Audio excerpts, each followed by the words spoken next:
Clark Kellogg, our reporter, Allie LaForce.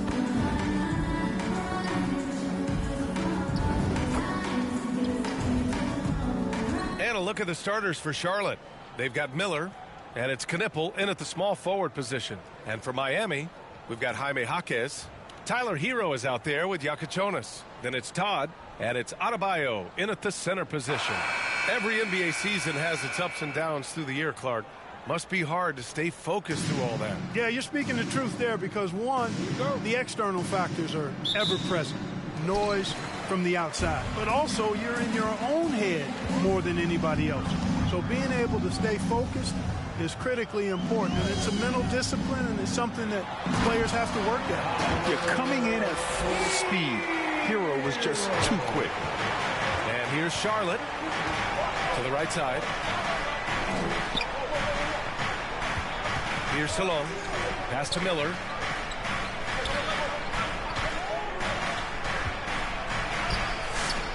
Rebound Miami. Here's Todd. Cash money on the open jump shot. And you got to defend better than that. I mean, that's a good look for him. And you do not want to let him get going early because that can get you cooked. Here's G. Boy, so much fun watching him score the ball. He's averaging a little more than 36 a game. And just over a minute played here to start the game. Grant, since he's come into the league, what's jumped out to you about Hero's development? Well, I've liked seeing his growth in running the pick and roll. He's not just a jump shooter anymore. He's a guy that can anchor an offensive unit, B.A. And he jams it home with authority. I tell you, a little extra pressure on D when you're up against a point guard who can elevate. It doesn't make it easy, does it? And, you know, guys, showing how dynamic a weapon he is for this offense, they feed off of that energy and ability to make plays. It gets them going. Off to a perfect start, and you can see their confidence growing. Here's G. Plays it up and in on the nice reverse. G's got his second basket of the game. Now, there's something for the top 10 highlight reel right there. A layup can be just as sweet and as pretty as a dunk sometimes. A little mid-range shot is up. Keeps it alive. It's good on the putback. An outstanding first quarter from the field. You're exactly right. I mean, everything seems to be dropping. Impressive scoring here. Miller outside to the middle. Here's G. And he got the whistle on the way up. So he'll be headed to the line for a pair. And even from where we're sitting, you can clearly tell it was a foul. No question about it. I mean, a ton of contact and a good call by the officials. So he gets them both. The Heat have gone 5 of 6. They're rolling. From deep three-point range, the shot by Yakachonis no good. For Charlotte, they've gone just 2 for 4 from the floor. Here's G. Pass to Miller.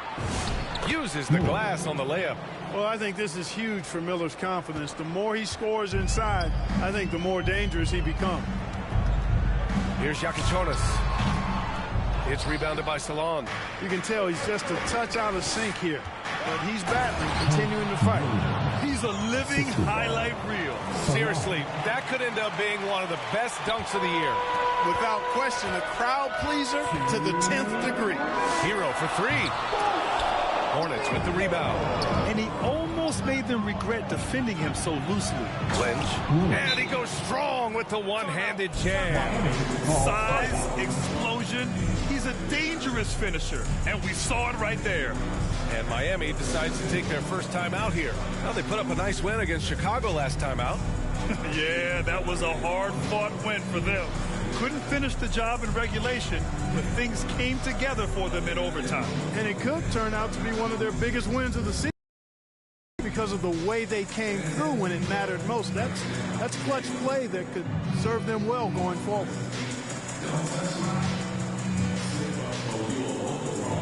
A different look for Miami.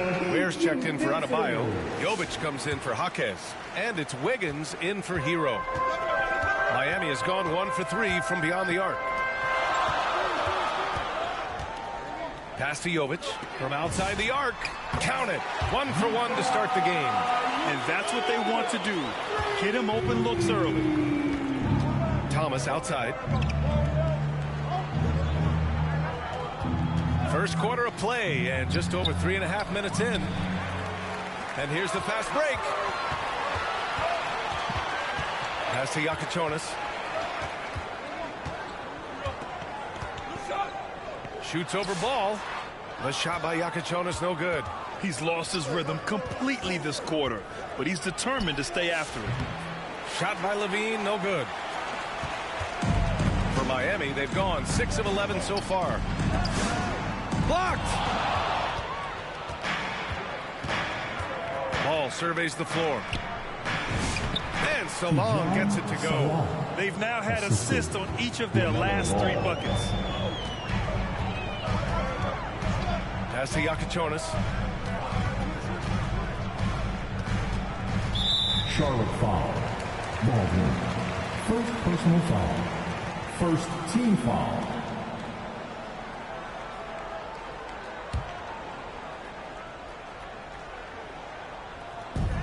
There's 31 seconds left in the first quarter. Oh, a terrific swat. They retain possession. Second chance effort. Kept alive. Where? And it goes. As the official calls the foul, count it, and he'll shoot one more at the line. Miami shooting their first foul shot of the night. Thomas. First personal foul. Second team foul. One way.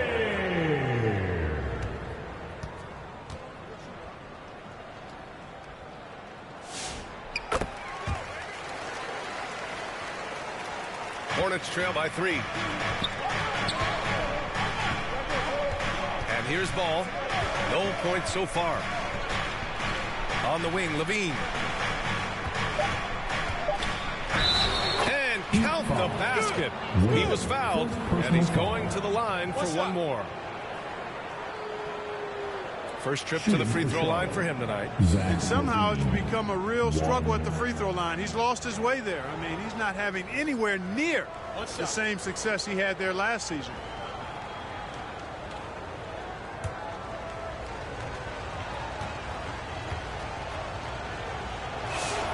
That free throw good from Levine.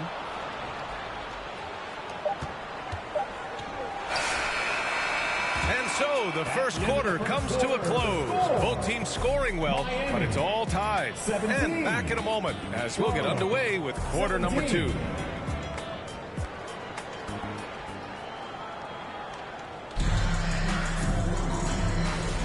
And this has been a fairly close game through the first quarter.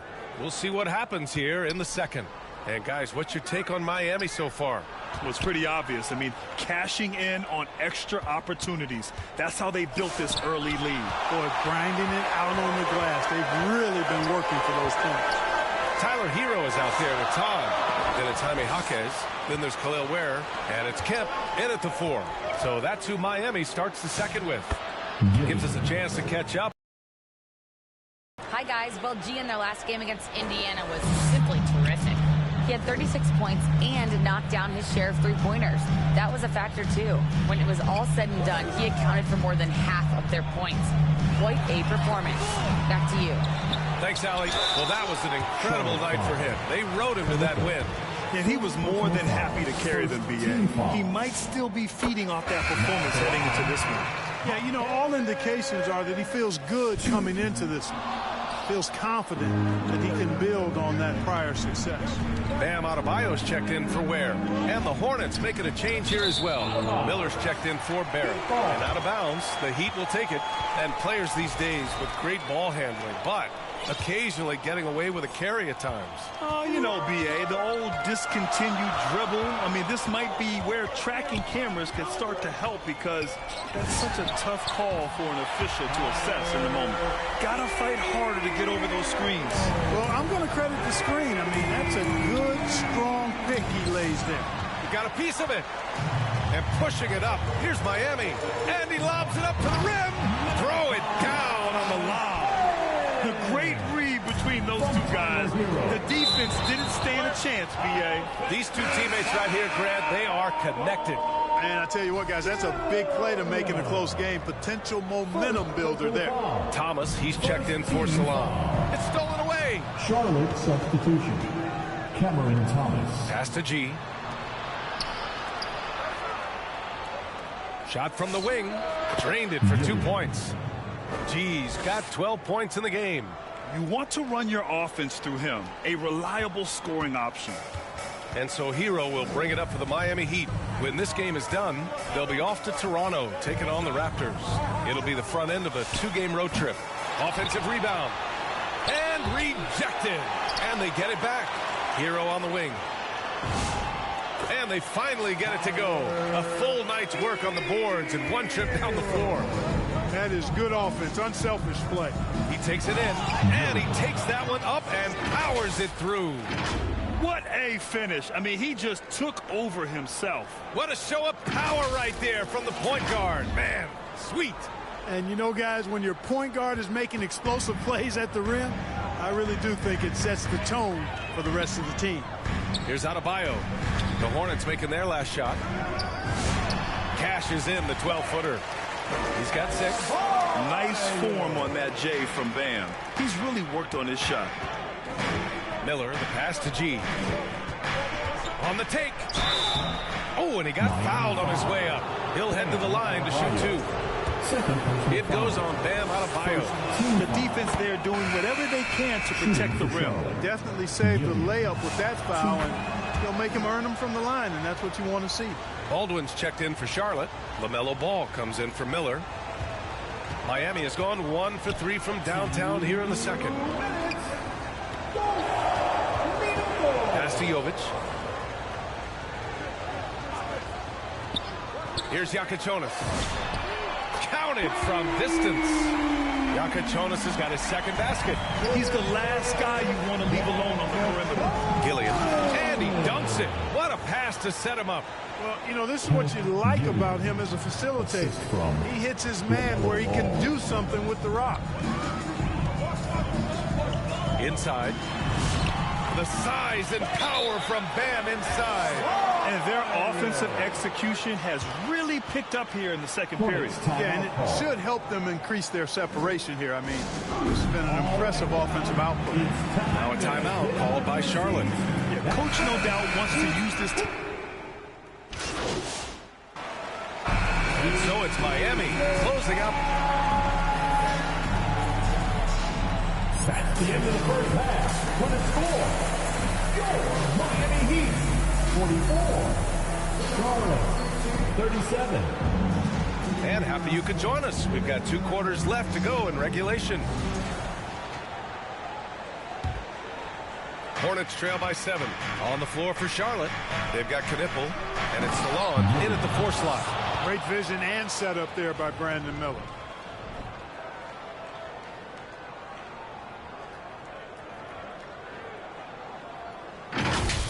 Well, it's always nice to head up to the connected cam to get another angle of these big plays, courtesy of AT&T.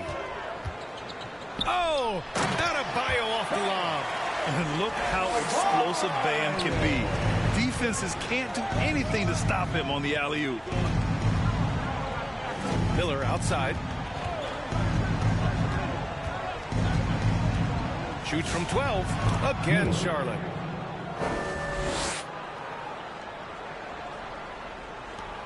Miami leading by 5. Looking at the young forward, Brandon Miller. Just how high is this kid's ceiling going? Yeah, I think he's got all-star potential. I mean, he's a multifaceted scorer, a really solid rebounder at the wing position, and a good passer. Just a good all-around player who I think is only going to get better and better as time goes on. And it's rejected. And here in the second half of play, we're just over a minute in. Here's G. Give him 20. Pass to Salon. The 3 ball. Drops in the 3. Salon. He's got 5. As a big, unless you're a dedicated rim runner, have to be some kind of threat from distance. Here's Jakučionis. 6 points for him. Outside Jaquez. So it'll be 2 free throws. He was fouled in the act of shooting. First personal foul. And let's check out a breakdown looking at some stats for him. Miami shooting their 7th and 8th free throw attempts of the game. The first one falls. And Jaquez drops them both. Hornets trail by 4. To the inside, Gilliam. And that one is hammered home. Oh, man. He got fancy with that finish. He may be trying to provide the spark they need to break this one open. And I like it. I mean, some coaches might want to see just a sure-handed lay-in there, but for me, I don't mind a little extra. And let's send it over to Allie LaForce. Hey, Ryan. Bam Adebayo is now the Heat's all-time leader in double-doubles. Bam said, I want to be #1 in some, if not all of these categories. I just have to keep improving and keep chipping away. And then it's just focusing on getting these wins. Back over to you, Brian. Good priorities. Thank you very much for the report, Allie. Now here's Adebayo. He's got 10. Tipped. This isn't how they wanted to start the second half. Only 1 of 4. Here's G, and there's the drive, and that one is stuffed right through. Just rising up to the rim. Man, when he gets up there, he gets up there. You know what I'm saying? Yes, he does. That's what we call helium. Yeast rising and helium floating. Ware's checked in for Miami. Wiggins comes in for Jaquez. Baldwin's checked in for Charlotte. Simpson comes in for Miller. Down low. Good setup. Led him to the rack perfectly for the layup. And it's 9 points for Tyler Hero. Pass to Baldwin. Here's Knipple. And the call will be against Tyler Hero. That's his first foul. Jovic, he's checked in for Miami. And the Hornets making a change here as well. Thomas is checked in. Here's G. Drills it from deep. G's got 27. Here in the second half, these teams still neck and neck. I really like how each team is matching the other's intensity. In the third quarter with just over 3.5 minutes off the clock. Pass to Jovic. Hero on the wing. The offensive rebound. Where? And he's going to the line for 2. The official saw contact while he was going up. Man, good whistle there. Yeah, you can hear the smack all the way over here where we are. Ball, he's checked in for Charlotte. Golden opportunity to take the lead. Instead, he merely knots up the score. Here's G. He shoots. It's good. And the assist that time from Ball. Ball's got 3 assists now in this one. He's putting them to the test this quarter, attacking every chance he gets. Here's Yakachonis. 6 points for him. Pass to Wiggins. There's 47 seconds left in the third. High quality look as he sinks it. Smooth, quick release. Wiggins has put a lot of time and work. Oh, man. Oh, Punch, that was. bad intentions. Oh, save that for the dunk contest. That flush was so extra. Whether or not this game is close, he's the same guy. Focused on finishing firm at the rim. Well, I tell you what, guys, the young kids like to say, that's doing too much. That falls into that category. That was too much. Out of bounds. And that's out of bounds. Miami will keep it. Todd's checked in for Tyler Hero.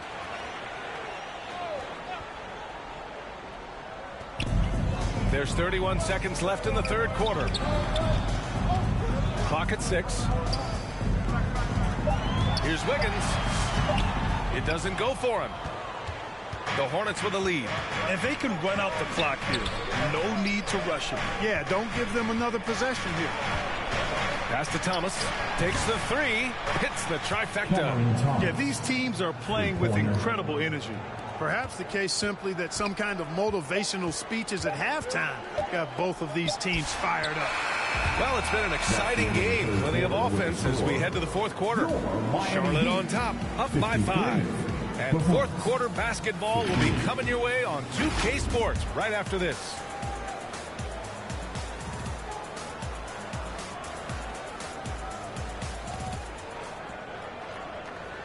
Head coach picked up along the sidelines. Let's check it out.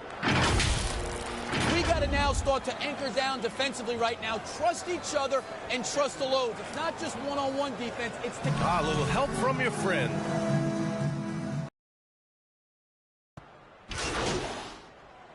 Substitution on the court.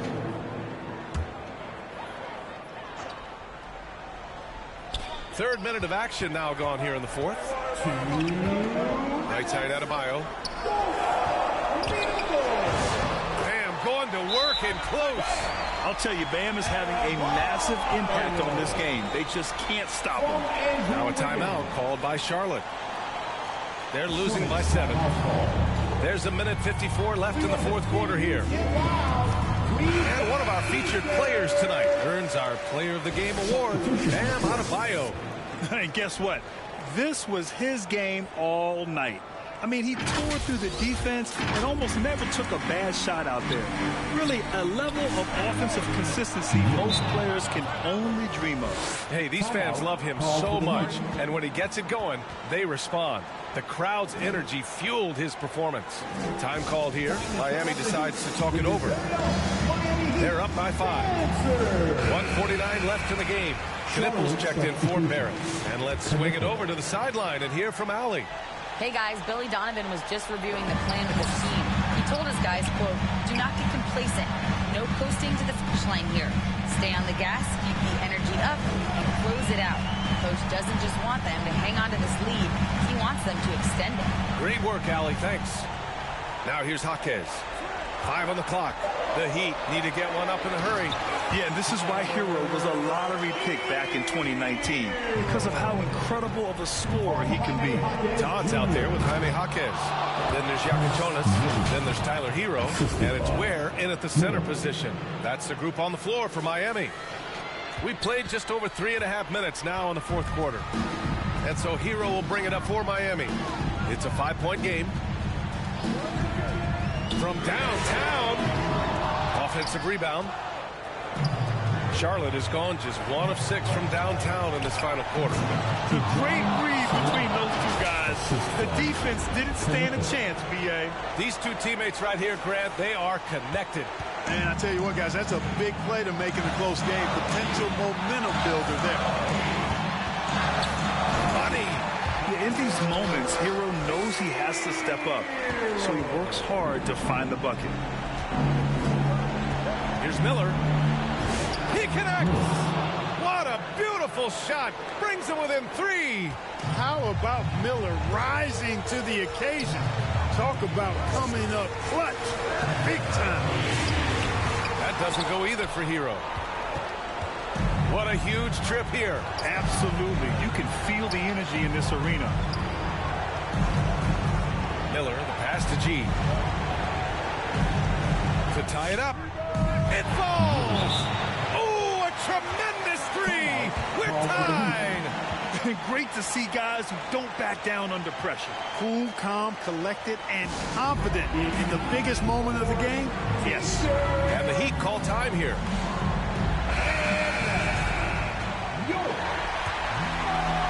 Here's Hero.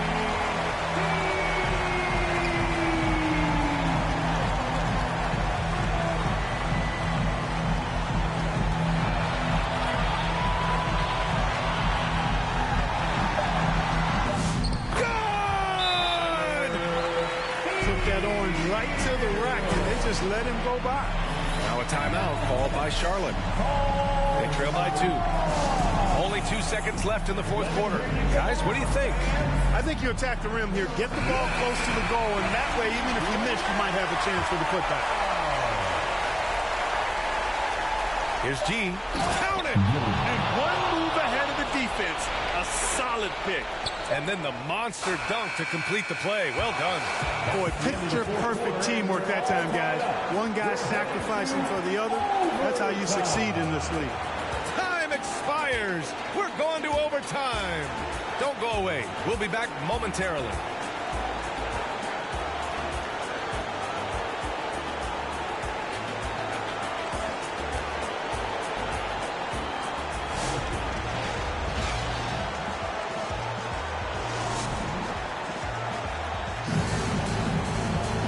4 quarters weren't enough to decide this ball game. Sit back and enjoy as we move on to overtime.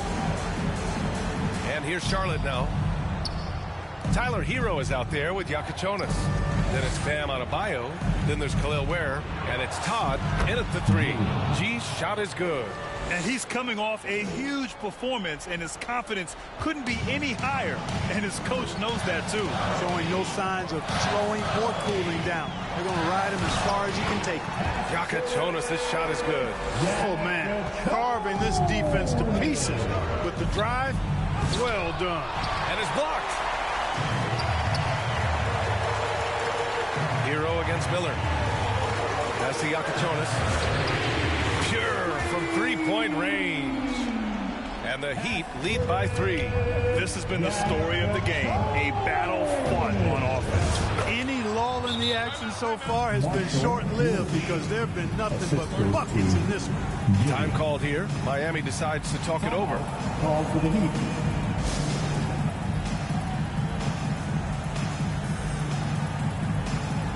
And Charlotte making a change here.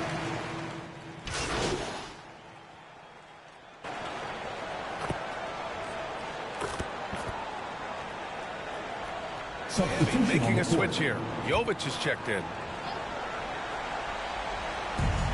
Hero on the wing. To the paint. Here's Ware. And you can count it. He'll go to the line with a chance at a 3-point play. They have a relentless mentality, even with the game in total control. And, you know, until that final buzzer sounds, I mean, you've got to treat every possession like it's crucial. Look at who's out there now for Miami. Jaquez is checked in for Bam Adebayo. And Todd subbed in for Jovic. Gilliam. Again, Charlotte. Well, once he gets on a roll, there isn't a lot you can do to slow him down. 7-second difference between the shot clock and the game clock. And an intentional foul right there. First personal foul. He gets the first, and that makes it a 7-point lead. Now, you talk about player development. In a few short seasons, Hero became a true offensive weapon, someone who could hurt you in so many ways. For 3. Here's G. Off the mark there with a 3. They've been a totally different squad here in the overtime. I'm just not seeing the same energy.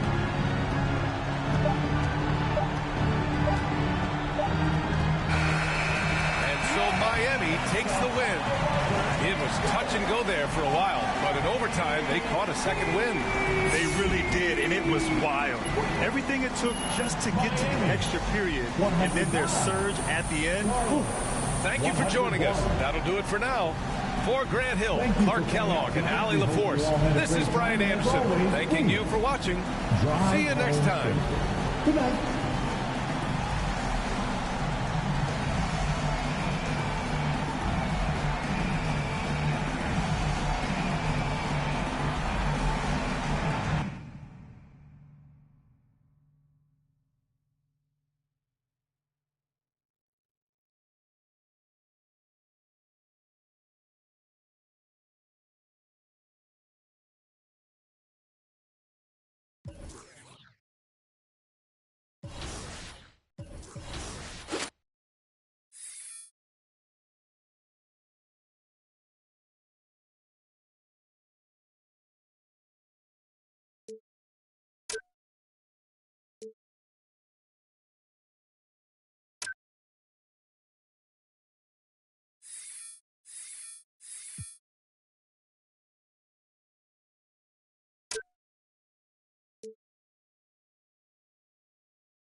welcome to a new episode of NBA 2K TV.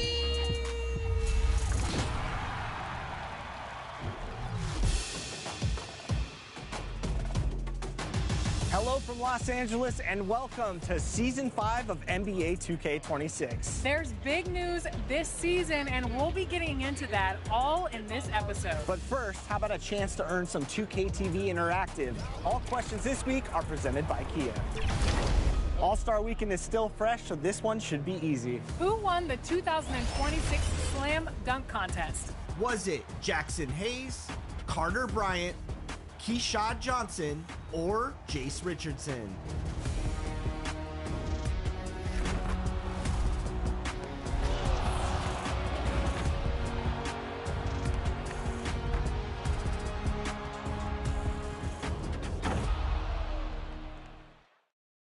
When it came to updating our most capable SUV, we made every detail, every curve,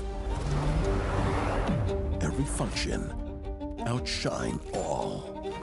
Because that's how you go from great to greater. The all-new Telluride X Pro is ready. Kia, movement that inspires.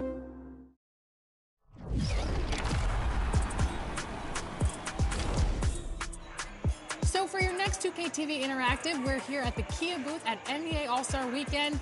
Here is your question. 2 dunk contest winners jumped over a Kia. Who did it better? Was it Blake Griffin or Mac McClung?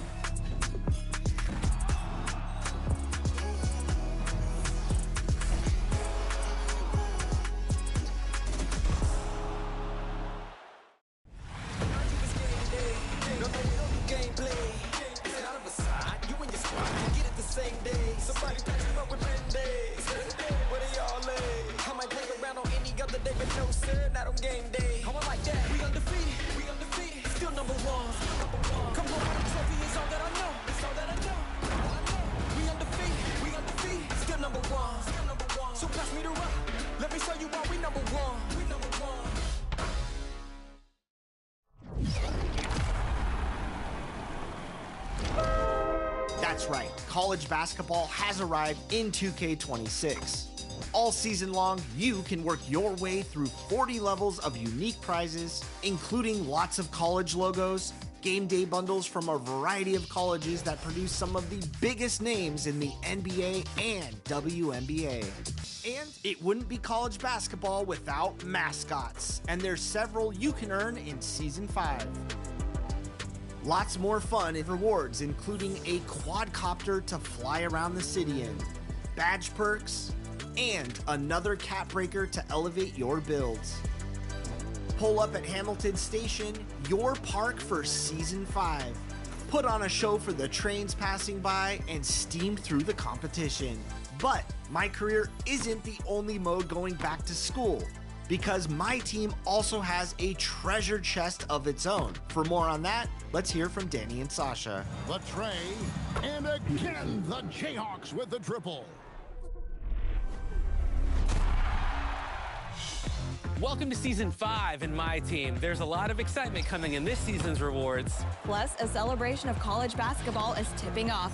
Some of the brightest stars from men's and women's basketball are available now in my team. You'll start off with a college celebration box with 5 free agent option packs. Each pack contains current college players. Choose one from each pack and build out a starting 5. Current college players will be spotlighted daily through March 30th in challenge games with college-inspired rules and format. Defeat the all-time college teams each day and be rewarded with 94 overall diamond versions of the featured college players. They evolve twice. First to 96 overall pink diamonds, then complete stat-based requirements unlocking their 98 overall Galaxy Opal versions. A college edition of Diamond VJ Edgecomb brings extra energy as a level 1 reward. Show your school pride at the level 2 reward of the season, where you'll get all of the 16 college courts, logos, and uniform cards to showcase with your My Team. Pick up the flashy Opal Jason Williams and elbow pass to your heart's content at level 20. Gain wisdom from Dark Matter coach Larry Brown at level 28. And use that guidance to tear up the mid-range with Dark Matter Richard Hamilton at level 30. And how about the chance to play with 100 overall Breanna Stewart? Historically dominant, with 4 years at UConn as an unmatched talent. 4 consecutive championships, every facet of her game undeniably great, and ready to bring that excellence to your My Team. Then, unite your new team with the intensity of 100 overall Draymond Green at level 40. He can even play point guard to overpower your opponents.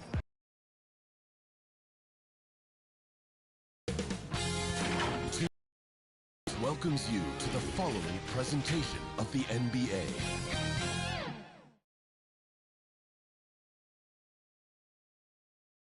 Greetings, folks.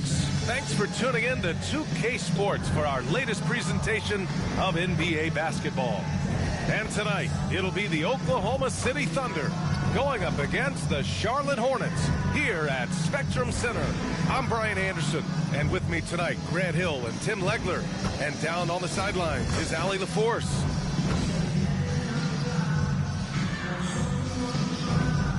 A look at the opening lineup for the Oklahoma City Thunder.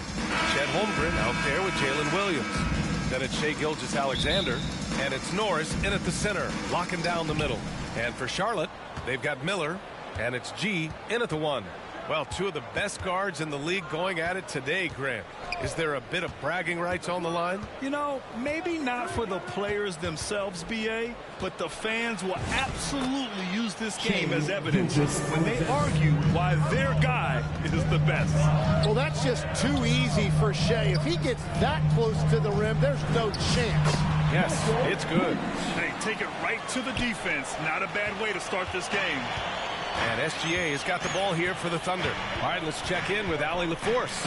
I briefly spoke with Charles Lee, and he told me one guy that we have to always be cognizant of is Chet Holmgren. Coach explained his biggest impact comes on the defensive end, but we can't overlook his offense. He's a 7-footer with guard skills who can space the floor and is very efficient around the rim. Back to you. Okay, good stuff. Thank you, Allie. Pass to G. A little over a minute gone here in the first quarter. Fires in the triple. When you can simply shoot over the defender, you've got it made. The Thunder have gone 2 of 3 from the floor. Here's Bowen. 9 points for him in his last game. Gilgeous-Alexander on the wing. Sends it home from three-point land. Gilgeous-Alexander's got his 3rd basket on the night right there. And, Tim, to have the success that SGA has had, is there something... Oh, how about that? Oh, out of my way. I almost can't believe what I saw. Incredible. I'm speechless, man. I'm speechless. Well, that's a fantastic view there from the AT&T Connected Cam.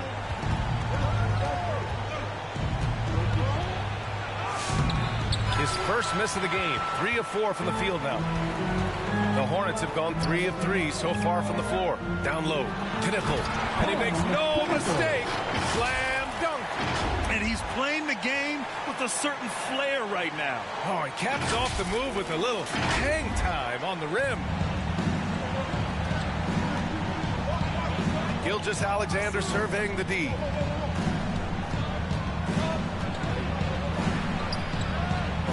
Pass to Williams. There's the steal. Here's Salon. Holmgren with the block. That is just great rim protection by Holmgren. Baldwin's checked in for Charlotte. And a little over 2.5 minutes gone here in the first. Oklahoma City trailing.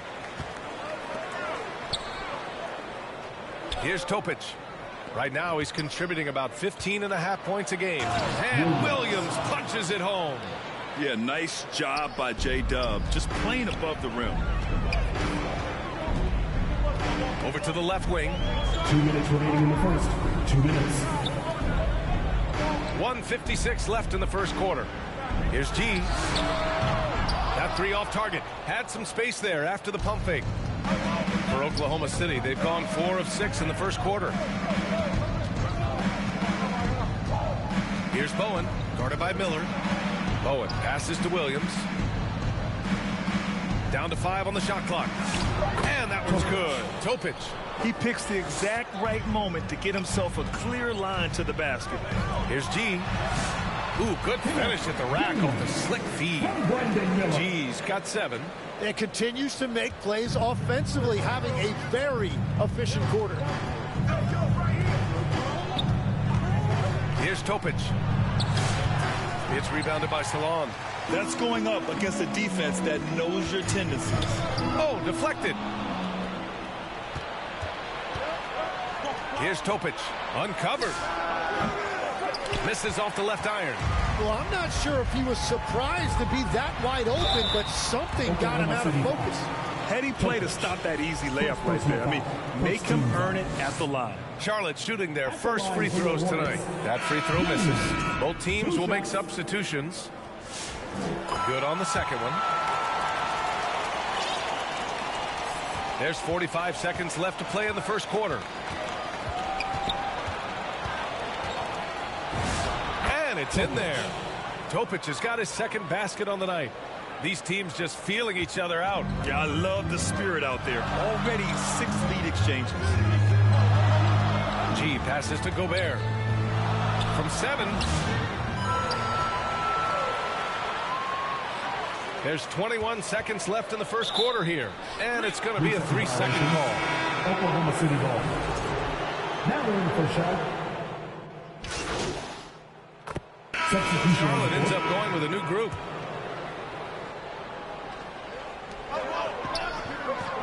To the inside, Gillian. Oh, he cranks it in! Right on Shai Gilgeous-Alexander. Goodness. Oh, man. He got fancy with that finish. He may be trying to provide the spark they need to break this one open. Taking a look at Oklahoma City. They've got Williams, and it's SGA in at the point. Time now to hear from our reporter, Allie LaForce. Hi, guys. Well, G in their last game against the Heat got the job done. He ended up with 44 points and hit a high percentage from the floor and from the line.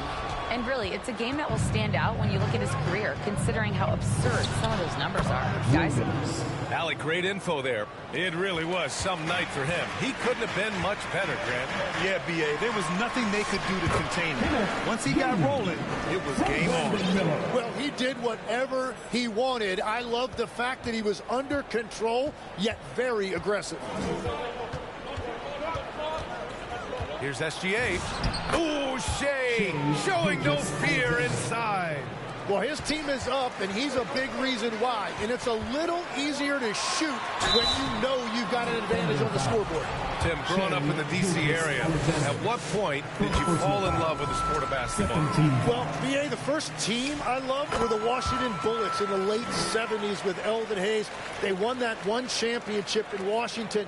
But Larry Bird coming into the league in 1980 really changed everything for me. That's when I truly fell in love with the sport, emulating a guy like that. Greatest player from the DMV? Oh, I guess I'd have to say Kevin Durant, certainly. And Tim Legler, of course. Even better answer. Shots blocked.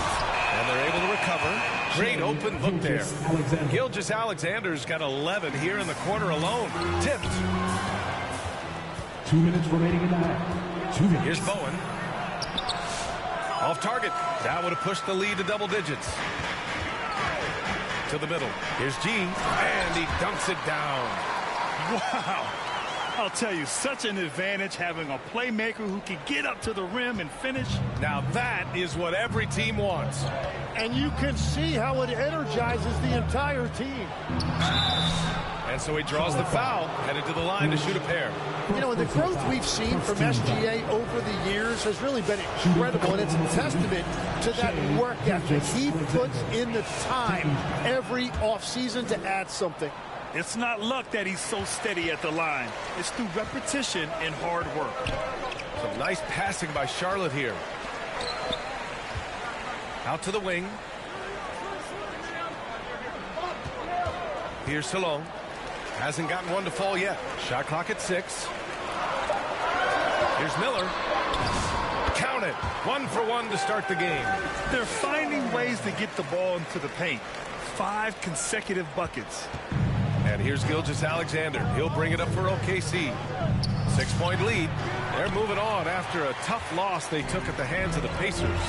And games like that are backbreakers. To be so close to victory but let it slip away is frustrating. Look, I know it's easier said than done, but you've got to just move on. You can't dwell on it and let it affect the next performance. Right side, Williams over Knippel on the money from 12 feet away. And it's 6 points for Jalen Williams. And Williams is so poised down inside. He just gets it done from anywhere on the court. Count it. Good. No, just an easy reverse for him.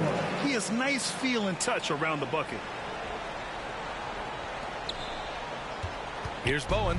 He's averaging just around 8.5 points a game. Pass to Buchanan. 3-second difference between the shot clock and the game clock. Williams on the wing. And again, it's Oklahoma City. Well, that's a tough matchup because he's skilled and relentless. Here's T. Another steal. And so that brings the first half to a close. Oklahoma City ahead. They're up by 6. And we'll be back for the second half following the break. Keep it right here on 2K Sports.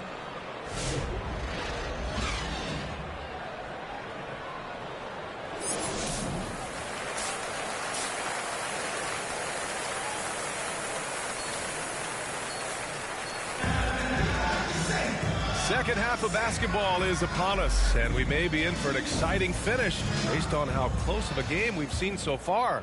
You know, Shai Gilgeous-Alexander has been exceptional here, guys. Yeah, he played such a smart first half, maximizing his opportunities offensively. And what more can you ask of him? They've got Brandon Miller, and it's Salon in at the 4 spot. So that's who Charles Lee starts in the second half. Pass to Holmgren. Here's Norris. Here's Williams. And that one's long. Yeah, he probably shouldn't have taken that shot there. The defensive intensity was all over it. And a foul called on the way up. So he'll take 2 from the free throw line. Well, that was clearly a foul. Charlotte shooting their 5th and 6th free throw attempts tonight. That one falls, so he hits both of them. So it's Oklahoma City now. 2-point game. And following this one, they'll take on the Hawks in Atlanta. And that'll be the 4th game of this 5-game road trip. Pass to Williams. And Williams punches it home. Oh, what ferocity on the throwdown. I just love when he goes up with purpose. Where was the D right there? The effort lacking big time. Well, defensively, you can't allow that in a game this close. Setting each other up beautifully. I love it. 8 of their last 10 points coming off assists. A moment to hear from Allie LaForce. Thanks a lot, Brian. Many have... And in a game this close, they're going to challenge the call.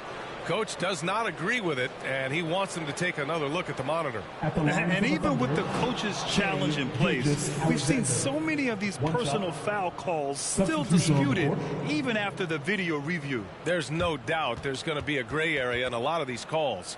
But at least we have the option to take a second look, so the officials can be sure they get it right.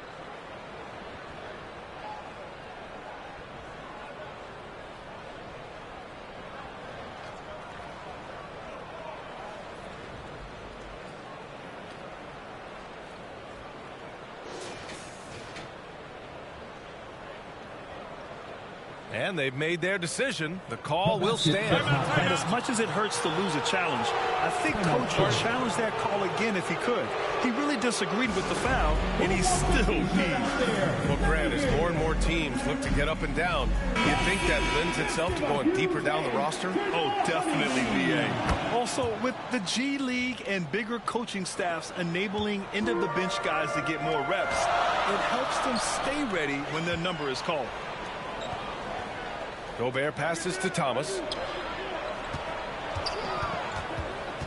Here's T. SGA covering. Shot clock at 5. Here's Salon. And so it looks like the Hornets will retain possession here.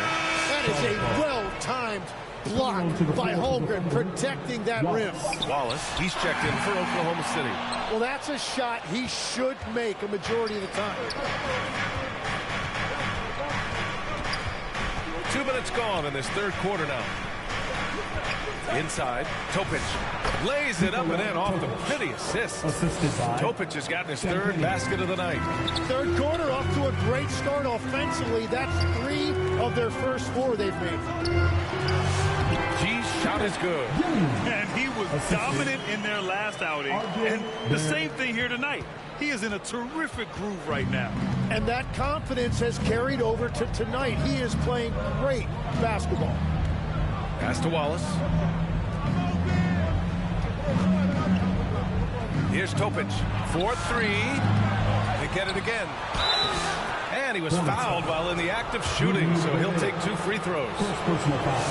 Rudy Gobert picks one up. Oklahoma.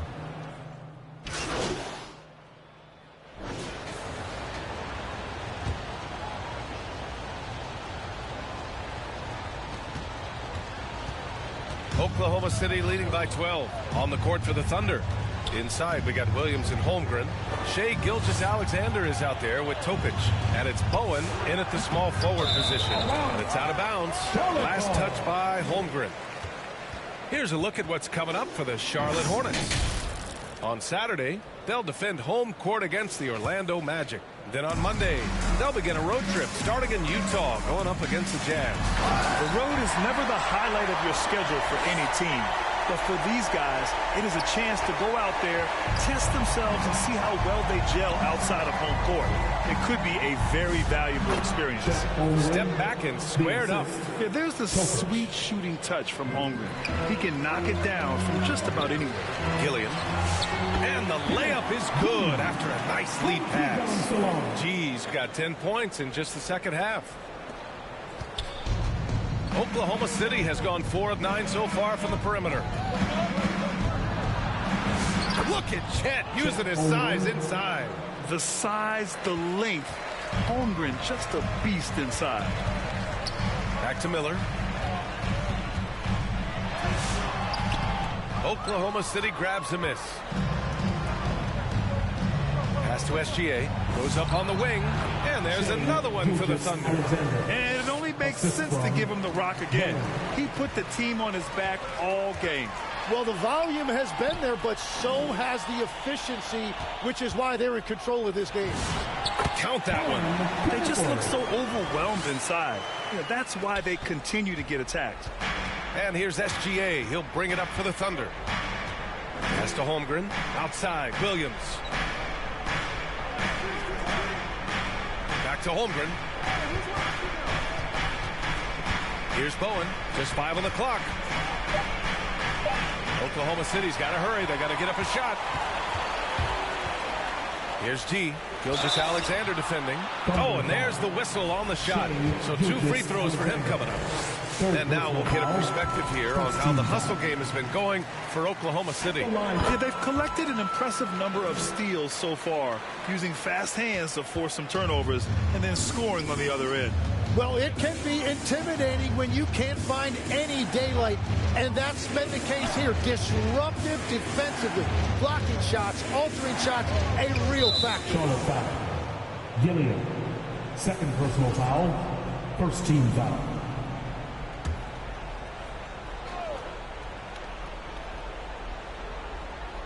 Here's Holmgren. Outside, Williams. And the officials will call the illegal screen here. Turnovers happen. It's part of the game. But kudos to him. That's his first of the night. Hornets trail by 10. Nice passing by Charlotte here. Gets it down to single digits. That's now 32 points for G. Oh, what great action we've seen tonight. Hard to imagine a more entertaining game. This is what the fans came to see. A lot of great plays going back and forth. And wrestling for it there, but no one has possession. We'll have a jump ball.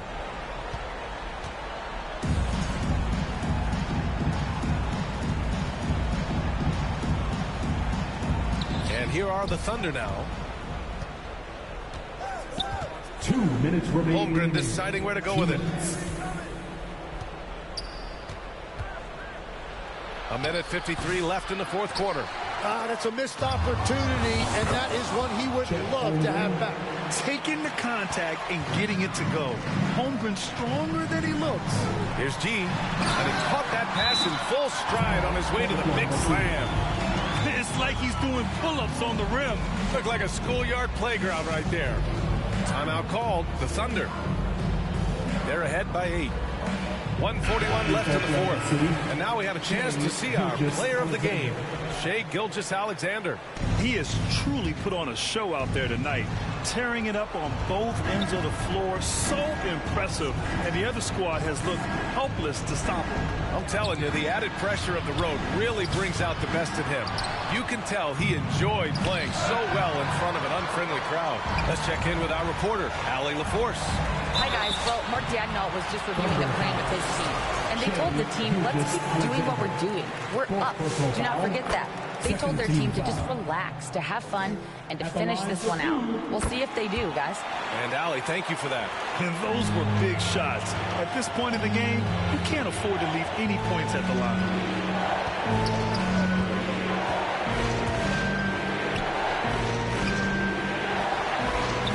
1:07 left in the fourth quarter.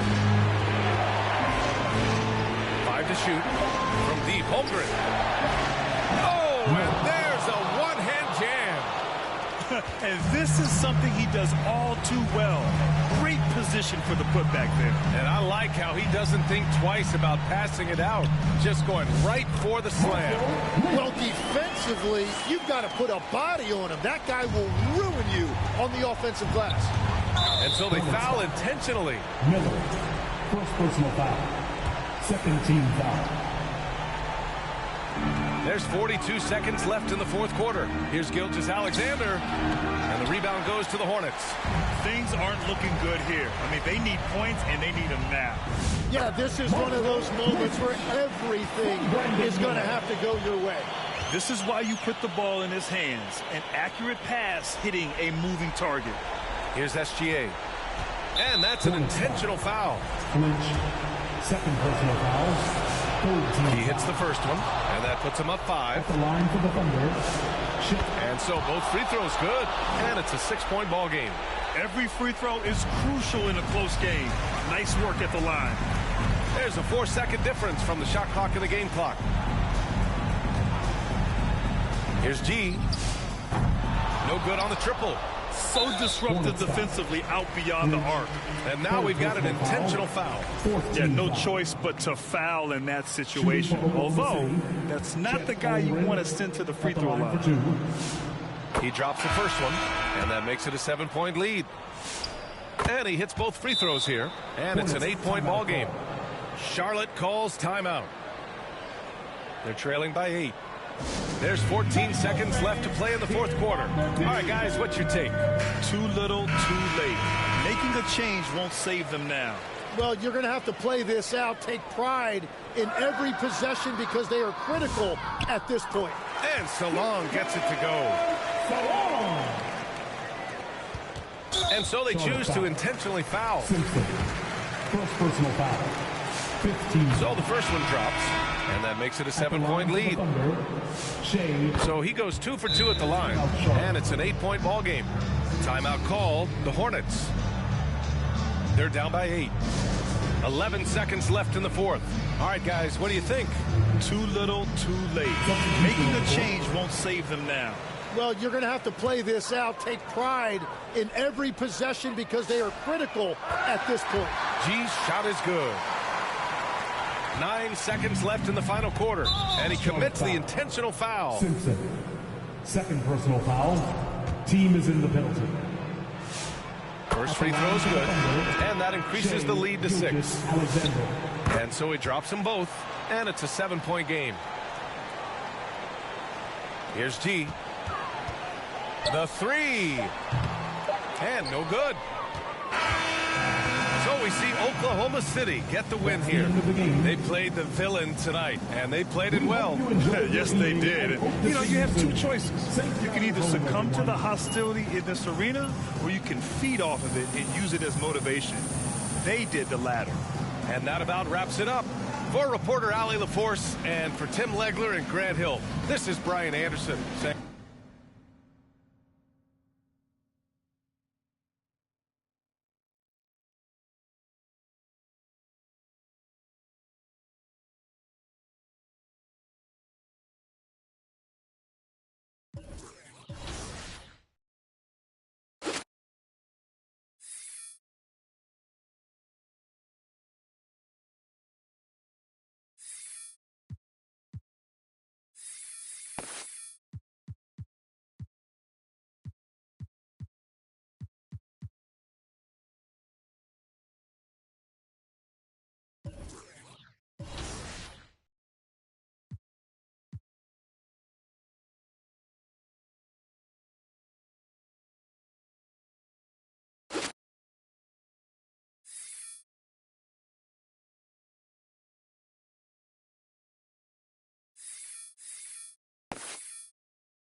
You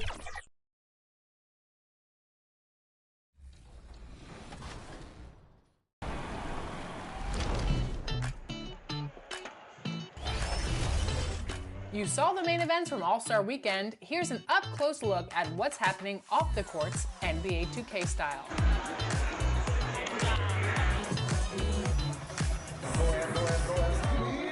Donovan Mitchell, welcome to 2K TV once again. Happy to have you back on the show.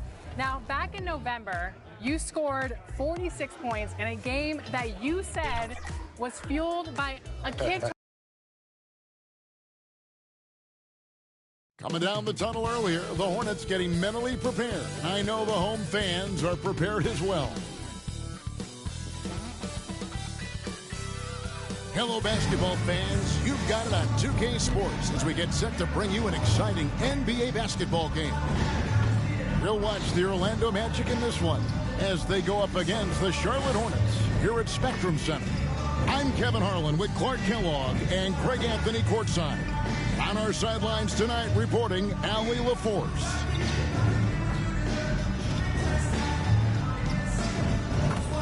A look at the starting group for the Magic. Wagner is in the front court alongside Banchero. Richardson is out there with Jalen Suggs. And it's Vucevic in at the 5 spot. And for Charlotte, they've got G. He's out there with Brandon Miller. Lynch is out there with Knipple. And it's Salon in at the power forward. Now that we have over half of this season completed, Greg, what are you most interested in seeing moving forward? I'm looking at which teams are going to make that playoff push, right? And which teams are content with slipping into the lottery. A lot will be determined over the next few weeks. Here's G, just 2 to shoot. No good that time. In the corner, it's Richardson. Lets it go with the 3. That falls. Nice feed that time from Banchero. And the first of many to come. Explosive offensive talent on both sides. Boy, I tell you what, that's going to be like a pinball machine, the way that scoreboard's going to light up. Here is Lynch. And the dunk to finish it off. A beauty. When he's on the floor, offensive rebounding is always going to be a strength for him. Greg, he keeps so many possessions alive, doesn't he? And, you know, those second-chance opportunities can be game-changing. He represents so much value to this team because of what he does. Now, here's Suggs. He gives his team some nice contributions, averaging a bit over 10 points a game. And Clark, the Magic with 2 good wings in Banchero and Wagner. Yeah, they certainly have 2 of the better young wings in the league. Both forwards are outstanding at both ends of the floor. You know, it'd be kind of like a college football team with 2 gigantic tight ends. I mean, they're a physical duo. That makes them formidable in every way. Banchero's versatility, impressive. He's a big that can do a little bit of everything. And you watch Paolo Banchero. GA offensively, he is a load to deal with. Yeah, I mean, he can cross you up, hit you with the spin move. His shoulder, this young man is a force. Their last encounter was in Orlando. It wasn't even close in their last matchup, and their offense just wasn't ready to compete at that level. And I really think they've got to find a way to produce easier baskets. I mean, whether they do it by running in transition or getting to the free throw line, they don't want a repeat of that past performance. Rebounded by Vucevic. The Magic have gone 1 of 3 from the field to start this one so far. Richardson, good. And once he got to the 10, I think he was surprised to find himself that wide open. Well, this early, they should be showing a lot more energy on defense. It's not there. Finish off the break. Richardson's got 7 points. Attacking in transition, the most consistent way to generate easy looks. Yep, exactly. And if there's any opportunity for early offense, you've got to push it and push it every time. Gilliam, and it's G finishing it off. Taking matters into his own hands. Yeah, we didn't expect to see that kind of finish. And you know, guys, when your point guard is making explosive plays at the rim, I really do think it sets the tone for the rest of the team. Now, here's Vucevic. Richardson outside, and Suggs throws it down. Good example of nice timing that time from Jalen Suggs. Very impressive.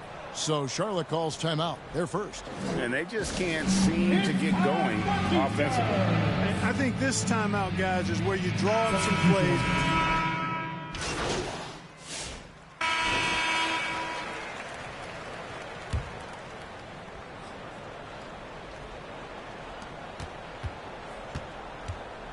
Last game for the Charlotte Hornets, it was a loss to Oklahoma City. This is how the floor looks for the Magic starting the second. Anthony Black is out there with Desmond Bain. And it's Vucevic, and it's Franz Wagner, and it's Howard in at the 3. The game has been very close in a lot of areas, but rebounding has been the one differentiator thus far. We've seen it time and time again in the game. Effort and determination on the glass can make up for a lot of other weaknesses. It's time to send it over now to our reporter, Allie LaForce. Hi, guys. Well, G in their last game against the Thunder really lit up the floor. He ended up with 37 points, and he was very efficient with his shooting, with a solid percentage in both field goals and free throws. He was locked in all night long. We'll see if that focus carries over into this game. Guys? Great stuff as always, Allie. Thank you. In stretches, he was absolutely dominant. Greg, he'd love to match that performance tonight. This team needs his contributions. When he's right, he makes winning plays time and time again. For sure, and draws so much defensive attention that it opens up opportunities for others. Catching up on the changes for Orlando. Richardson, he's checked in for Howard. And Jalen Suggs is subbed in for Anthony Black. Once again off the mark, Orlando. And he did everything he could to make that shot as difficult as possible. And you know what, guys? That will pump him up because he takes a ton of pride in what he does on defense. Oh, he got fancy with that one. Yeah, maybe trying to give them the momentum boost they need to break this game open. And I like it. I mean, some coaches might want to see just a sure-handed lay-in there, but for me, I don't mind a little extra. Just 5 to shoot. Richardson, that's a 2-pointer. Once again off the mark, Orlando. Hornets leading by 4. Ball with the bucket. Ball's got 4 points in the quarter. Yeah, and they're shooting really starting to pick up here in the second. Yeah, and it should help them increase their separation here. I mean, this has been an impressive offensive output. Oh, that's blocked. And really credit their advantage on the backboard. That's where the lead has been built, and that's why they are in control. Simply controlling the glass. I mean, plus 10 is the advantage in rebounds right now. And a chance now to catch up on some numbers here. The hustle stats for the Hornets. They're contesting shots and have also come up with some significant blocks, putting a little doubt into the minds of the opposing shooters. Hey, I know analytics shuns the mid-range game, but I tell you what, these guys have the shooters that can knock them down, and they're making it pay tonight. Here's G. Sawan, and he can't extend the lead to double digits. The Magic trail by 8. Wagner kicks to Bain. Shot to stop the run. Count the basket. Striking fast inside. Bain isn't going to miss a chance at a look like that. And the Hornets call time here. You see a lot of pick and rolls, but you also, Greg, hear about inverted screen. Can you explain to the viewers what that means? Yeah, that's where your guard actually is the one setting the pick for the bigger player, and having little guys who are willing to put their body on the line. You think of a Steph Curry, a John Stockton, two of the best to ever do it. Orlando with the ball, trailing here by 8. Following this one, they get to host the Cavaliers, and that game will kick off a 4-game homestand. Fast break now for Charlotte. Pass to Thomas. That's good. It's Miller with the assist. Thomas got 5 now. Moving it around, 8 of their last 10 coming off assists. You know, nothing makes a coach happier than selflessness on the basketball court. Banchero passes to Pritchard. And the foul called on G. That's his first foul. Yeah, clearly he hadn't established position there. Yeah, and I like this call because you want the refs in that situation. If there's any doubt, err on the side of giving the benefit of the doubt to the offensive player. That should have been a block, and it was. Howard's checked in for the Magic. Black comes in for Richardson. They've shown some strength in the paint today. Their work on the boards has been impressive. Guys, that's putting it mildly. I mean, they've been absolutely dominant. And here's that intense defensive look. Yep, and that's the only way to play full court man-to-man. You know that from your days at UNLV. 100% intensity a must. Hornets leading by 12. G dishes to Thomas. Inside. Gilly. Oh, yes, sir. Yes, sir. My goodness. And this sort of awesome dunk is one of the reasons this team is in charge of this game. Well, there's a swagger out there. You can see it on the court that they possess and are not afraid to show it either. Boy, and I used to love going up and jamming it down like that guy. Just a terrific perspective of that dunk from the Connected Cam, brought to you by AT&T. To the paint, here's Miller, and the basket is good, and he's got a chance here for one more at the line. Fantastic ball movement. They're picking them apart with their passing. Purposeful passing with his partner. Their last.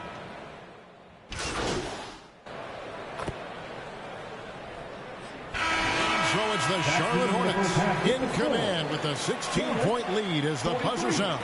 Orlando, 20 seconds.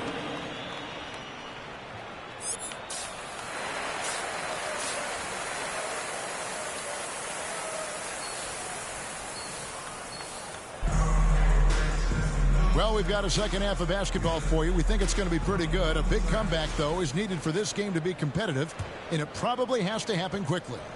You look at G in this game, he's been everywhere. Well, he left his mark on that first half with his quick hands. Great sense of timing to pile up the steals. Well, I thought it was a great defensive performance for him so far. He's aware, he's alive, he's alert, quick to react to everything that's going on around him. Can't do it much better than that. We've got Brandon Miller. He's out there with G. Cam Thomas is out there with Lynch. And it's DeLon in at the 4. So that's the group out there for Charlotte. Unwilling to let up even for a moment. That's his killer instinct, just fanning the flame. Yeah, I love the fact he doesn't play the score. He just keeps coming, attack mode. He doesn't know how to step off the gas pedal. It's a great move, and he catches the defense completely off guard. Yeah, if that's a harbinger of things to come, he's looking at having a very big second half. Here's G, and it's the Hornets another 3. Yeah, these defenders had better start closing down on shooting.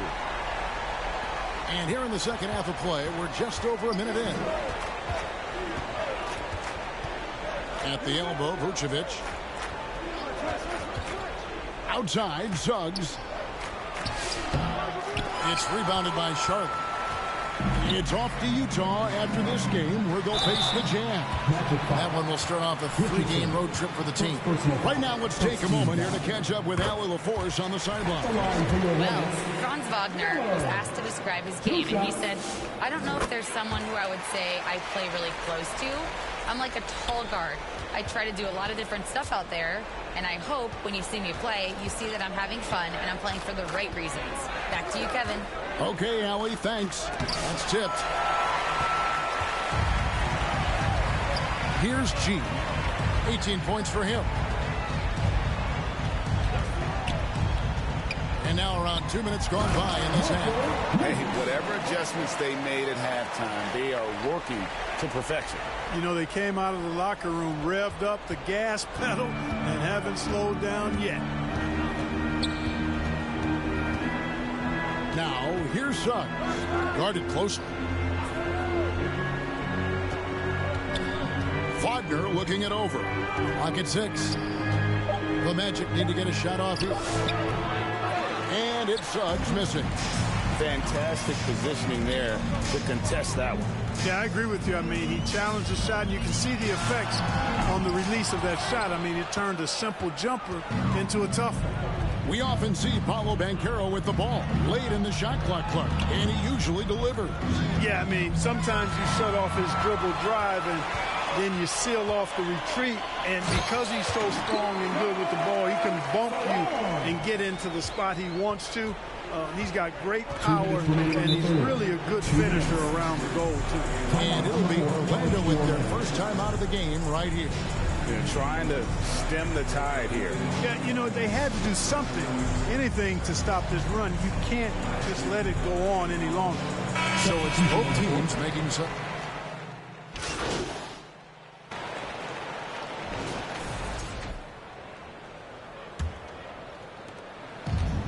And for the Hornets, they're shooting impressively throughout at 62%. Fourth quarter on the floor for the Magic. They've got Howard. Black is out there with Richardson. Then it's Paolo Banchero. And it's Wagner in at the 4. Howard kicks to Black. Back to Howard. We all hear about AI in the workplace, and I don't mean Allen Iverson, although we could put him in the workplace. Greg, now teams are using computers to break down the action. Yeah, able to use camera tracking to assess credit and blame, right? So maybe the little things in winning plays that went unnoticed, they won't be overlooked much anymore. Jacks up a 3. It's rebounded by Salon. Salon's got his 5th rebound right now in the game. Here's Thomas, laid in with a nice touch off the glass. Big miscommunication on defense. He recognizes it and quickly takes advantage. Boy, the defense looks shell-shocked. I mean, they're on the ropes right now, on their heels. Black, and he makes it look easy, dunking it hard with one hand. Black doing just enough to create space for the score. Really solid handles on display that time. Here's G. Banchero grabs the board. Banchero's got 5 rebounds tonight. Richardson kicks to Black. It's rebounded by Charlotte. Salon's got 6 rebounds now in the game. Here's Barrett, and he lays it straight in. Can't allow Barrett that kind of positioning. He's just too skilled at finishing, even when you try to get physical with it.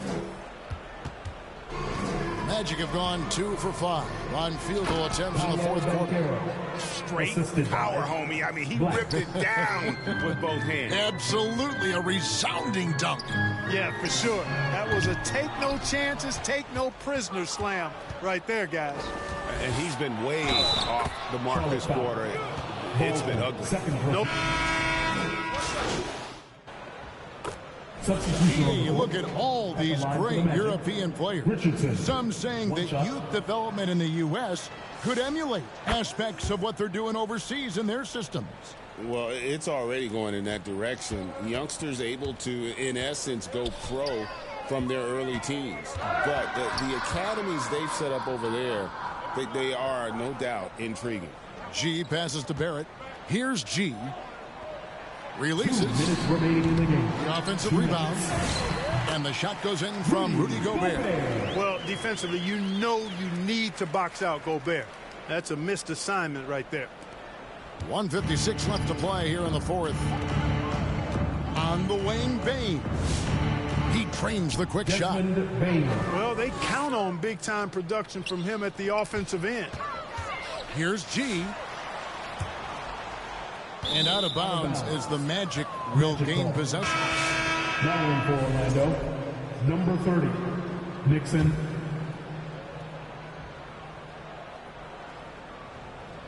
It's stolen by Barrett to the middle. And we're about 3.5 minutes into the fourth quarter. Pass to Simpson.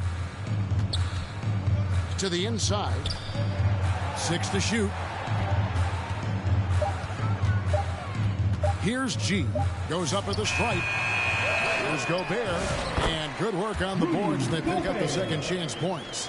Winning in strong fashion. A relentless effort notches a W for the Hornets. This was a team performing to its fullest capability. A hugely satisfying win. A game that not many will soon forget. And on the other side, one that I think most will try to forget. And the strong effort here will convert into what will be their 50th win on the season. And once they polish off this win, they'll be one more victory away from sweeping the season series. And this isn't one of those mini-series either. I mean, this is a 4-gamer. As hard as it is to beat a team 3 times in a row, it's even harder to do it 4 straight. And you know, looking back at all the contributions tonight, it was a really phenomenal all-around game for G. There wasn't much they could do to slow him down as he was converting every good chance he got. Vucevic checked in for the Magic. Anthony Black comes in for Richardson. Nikola Vucevic. Black. Bane passes to Vucevic. Here's Black. The shot's good on the assist by Vucevic. 3 points. You can appreciate the fight now, but it isn't how they came into the game. Yeah, you know, I agree with you. They waited too long to finally ramp themselves up. Here's Westphal. Garrett covering. Nixon, and it's blocked. Ring shot on the way. G, no good. Charlotte foul. Gilliam. Second personal foul. 4th team foul. First one falls for Orlando. Black at the line for 2. And Black drops them both. Here's G. And that one drops. Coming off a big game, his confidence could be higher, and coach knows it. Showing no signs of slowing or cooling down. They're going to ride him as far as he can take him. And so it's the Hornets taking care of business in this one. And the outcome of this one was never in doubt. And boy, they really put in a supreme effort. It just felt like once they had that lead.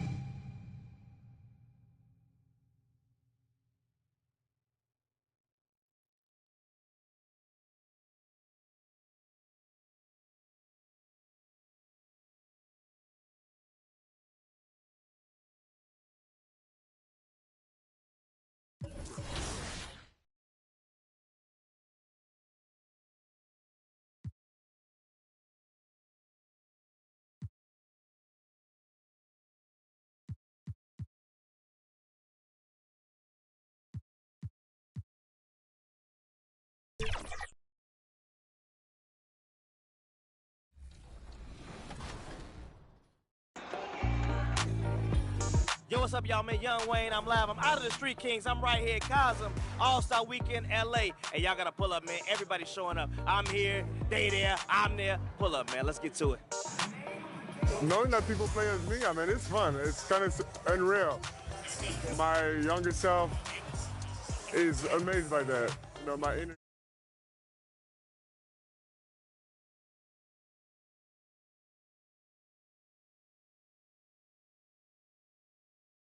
What got you into playing the game? I'm not going.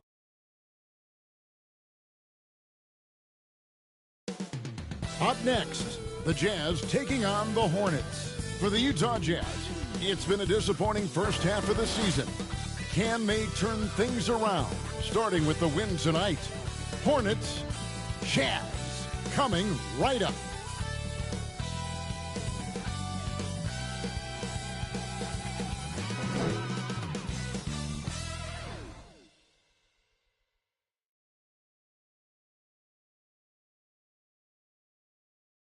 And thank you for joining us for this Valentine's Day presentation of the NBA.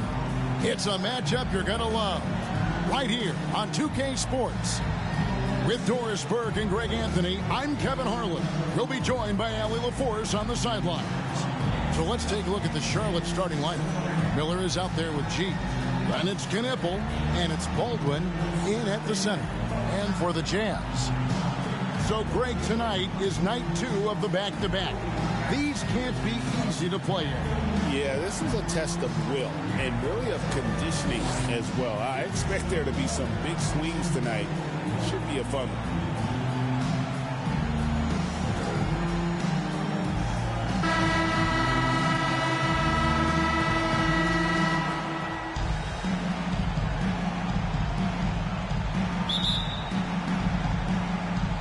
So the Hornets win the tip. Here's G. Pass to Salon. Fires for 3. Bangs home the trifecta. And they don't want to get in a habit of giving him open looks from 3. First quarter still, but not who you want to leave open. Now here's Towns. Three-pointer. Hands it from downtown. And an eye for an eye. Both teams working to stretch the floor. Well, that three-point shot just gives you so much room to operate on the offensive end. Gives the team such a great element, having a one guard who can get to the 10. Certainly something every team wants to have. Well, you love it. Fearless, aggressive, leaving no doubt whatsoever. Basket counts. Good way to start this game. You want to get him rolling as early as possible. He's a guy who, if he gets hot, he can carry your offense for long stretches. So long, no good. This guy's such a talented finisher, but the D does just enough. And the layup is good after a nice lead pass. He has 7. Just setting the tone with an aggressive move to the rack. And where's the help defensively? To me, that's a complete lack of communication on that side of the ball. These guys need to be talking to each other. Tremendous lead pass. Boy, that makes your teammates happy, folks. And maybe more than any team in the West, GA, the Jazz, really committing to the rebuild. Well, in the West, it seems like you got 13 or 14 teams all trying to win now, and it just doesn't work that way. So it's not just about talent. It's also about timing. That one wide left. And really, despite that miss, they've had a solid start offensively. Wow. We are going to remember that one for a while. I know I will, Greg. That was special. That was really special. The quick look, no good that time. Hornets have gone 4 of 5 in the field so far. 2 free throws coming up, and they call the shooting foul. First personal foul. You know what? You allow a guy to get right to the rim like that. That's your only option. The Hornets shooting their initial free throws of the game right here. And G drops them both. First quarter of ball, almost 2.5 minutes in. Towns with it. In the game against Sacramento, very impressive. It's stolen by G. Takes it from 10. And so on. Gets it to go. Oh, this is the kind of start they were hoping for. Jazz trail by 6.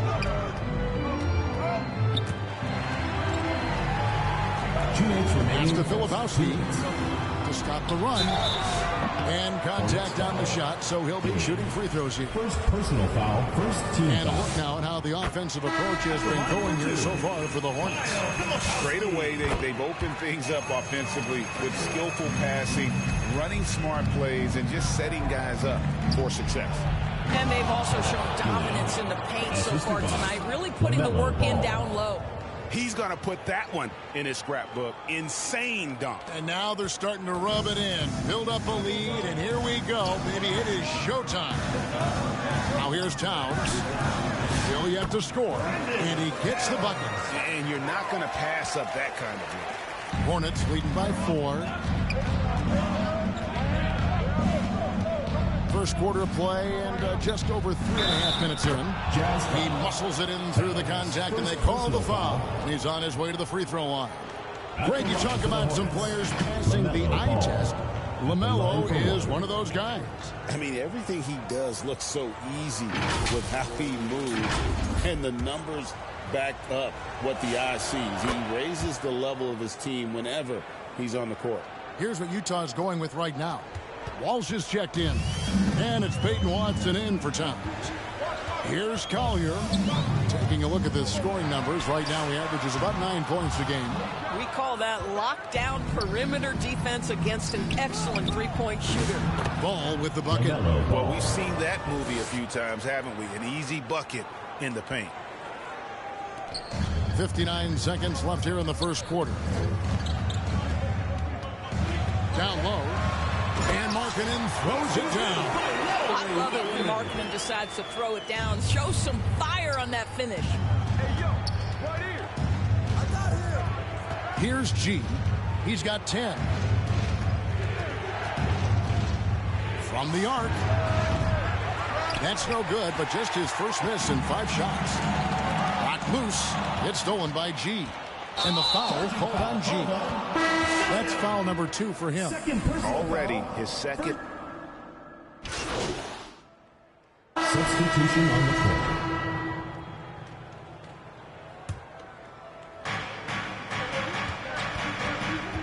Here's G. There aren't many players who can score at the volume he has and make it look as easy as he does every game. He averages more than 36 points a game. And there it is for him. Knippel's got the lead up to 9 now for the Hornets. I'll tell you, an underrated thing right there. How effective that screen was. It just creates a lane to the cup. Pass to Towns. Over to the wing. Here's Bailey. And that one, good. Bailey's got his first points in this one. Oh, phenomenal work right there. There's times, boy, he can be tough to check. And for Charlotte, they've got G. He's out there with Brandon Miller. Knippel out there with Baldwin. And it's Salon in at the 4 spot. What a big-time talent Brandon Miller is. Send it home, young sir. Now here's Towns. Taking a look at his stats, he's averaging around 9.5 points a game. It's rebounded by Charlotte. Last time they met was in Charlotte. And I credit the shot selection in that one. It's hard to stay patient, but you see the reward. Well, typically, Greg, great decision-making leads to great shooting percentages. I thought that team played a very smart game. And that one's good by G. Coming off a big game, his confidence couldn't be higher, and coach knows it. Well, the best players, to me, deliver night after night after night. So as long as he's high, keep riding it. And now let's swing it over to Allie LaForce on the sideline. Hi, guys. Both G in their last game against Orlando was tremendous. He ended up with 23 points, and talk about a two-way player. He was phenomenal at both ends. Seems to be his theme lately. Nobody has been able to stop him. Back to you. All right, Allie, great stuff as always. It certainly was a special night for him. The team really fed off his energy. Yeah, the catalyst for that win, it was an effort that I'm sure he's hoping to replicate tonight. Well, there's no doubt. He certainly looked like he was enjoying himself in that last game. He had his offense flowing. And, Greg, everyone talks about the importance of basketball. 2 minutes remaining in the first half. Can you win in the NBA with a low IQ team? Boy, it would be tough. I mean, there's a reason younger teams typically don't win at the highest level. But you need to take those lumps and get that experience and learn from those lessons. Inside, here's G. Rebound, Utah. This game coming on the heels of their win against the Kings. And, you know, they played a terrific all-around game. The effort level was there as well as the production. Yeah, definitely. I mean, it was hard to imagine them being much better at the offensive end. They were so efficient in almost every aspect. Clock is at 3, and he's good on the 3-ball. Yeah, it's such a sweet three-point stroke there. And it can really open things up inside because as good as he shoots it, it forces the opposing bigs to have to step out on the perimeter. And he can do a lot more damage to the rim than that when he wants to. Oh, you're right. And with the lead they're enjoying, I'm surprised he didn't put a little something extra on that one. Timeout is called. First of the game for the Jazz. And the lack of rim protection, top of the list.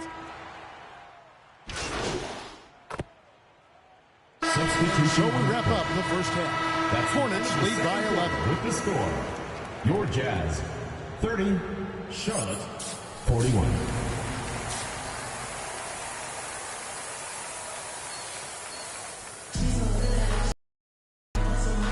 And we resume our Valentine's Day broadcast. Glad to have you with us.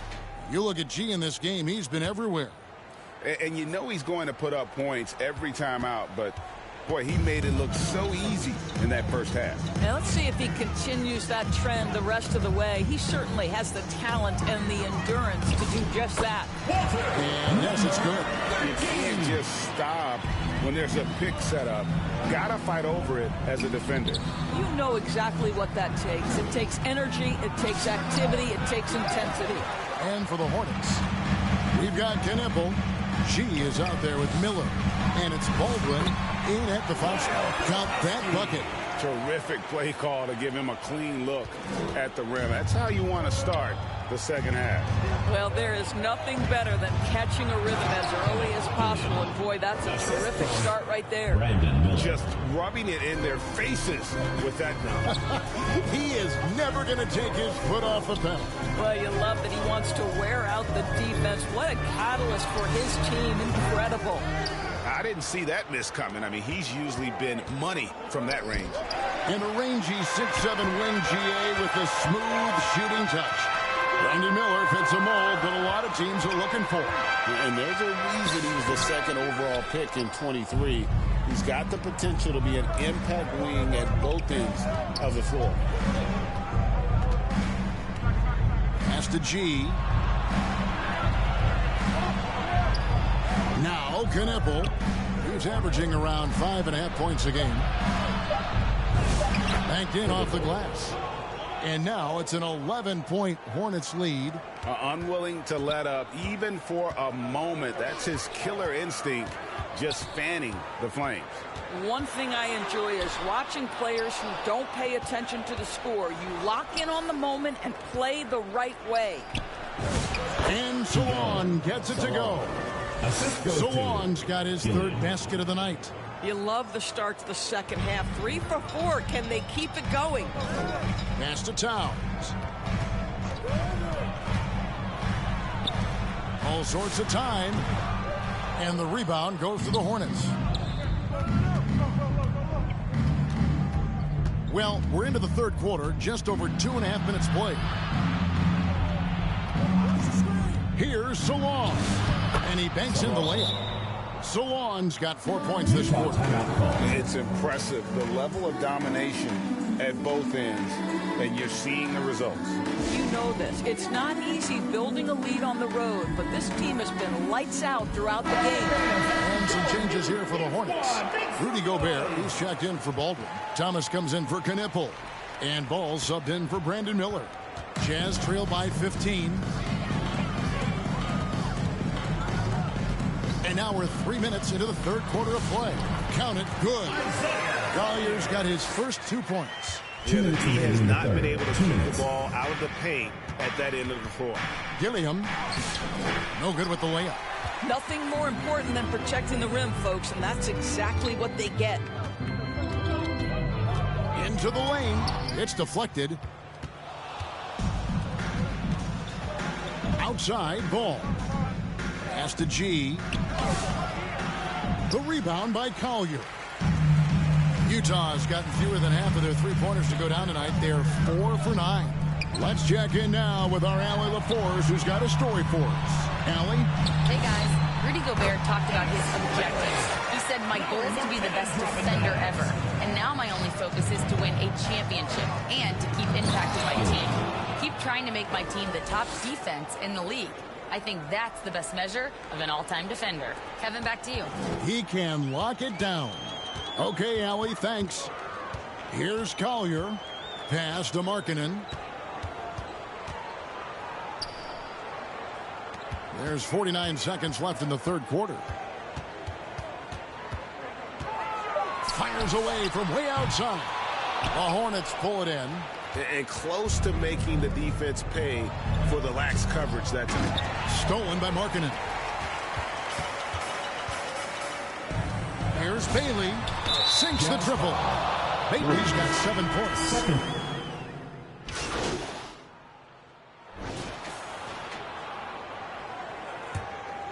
They've got Peyton Watson. He's out there with Kyle Filipowski. Towns is out there with Bailey. That's the 5 on the floor for the Jazz. And they call an illegal screen here. Right on the night where he's been so smart handling the ball, that's his first big mistake. Charlotte leading by 6. Pass to G. Filipowski grabs the board. And fancy finishes like that look great, but man, it's embarrassing when you've won. Attacking in transition, the most consistent way to generate easy looks. The very definition of quality transition offense. If it can end at the cup, it's exactly where you want it. And he just dangles from the bucket after sending that one through. And you can see which team has the swagger right now. And the Jazz with possession here. They'll host the Denver Nuggets after this one. Fourth quarter now. We're about a minute and a half in. And the shot is good. The Hornet lead has been cut down to just 4 points in the bucket from Bailey. And that was the right call. When you need a basket, go to the guys you trust the most. Well, you've got to earn trust and equity by making shots. Nice delivery there. A nice shot by Baldwin. It's been like this all night for both teams. The offenses having their way. And it is a major disadvantage down the stretch if you can't guard. This may just come down to who has the ball last. Pass to Towns. Out to the right wing.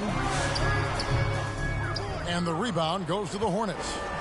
The biggest lead of the game, 15 points. And Miller throws it down hard. Oh, my goodness. The flare and the explosion on that finish by Brandon Miller. Look out below. Let's see the connected cam angle on that stunning play. Brought to you by AT&T. Step back shot. It's good. And basket, he's now 5 for 9. I love it. Instead of going ISO, you make a play for someone else.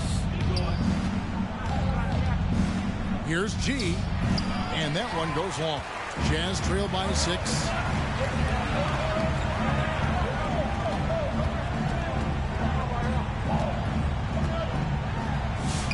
The Hornets pull it in. Solon's got his 5th rebound right now in the game. And a fast break now for the Hornets. And the call on the shot sends him to the line. Yeah, the defender all over. In a moment now to quickly take a look at the offensive approach for Charlotte. Well, I've been impressed with the ball movement all game long. They're really looking to just make that extra pass. Also, they've been living in the lane. They're getting the ball in close, and it's had a devastating impact all game long. Now here's Towns, and that'll be 2 free throws coming up. Officials on the call with the foul. First personal foul. It's going to be on Brandon Miller. At the line for 2. He doesn't hit the first, and that was the one they really wanted. He's got one more, though, and he ends up making the second, and that narrows the gap to 7. A disappointing trip to the line there. Even though it was just one miss, now is not the time to be missing those. And that one's good by G. Maintained his concentration beautifully as he double clutched and laid it in against some tight D. Miller against Towns. Nice ball movement by Utah.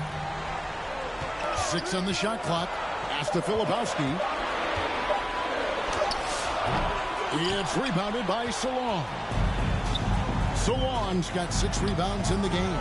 And it's G finishing it off. Yes, that's a finish he'll be bragging about for a while. As he should.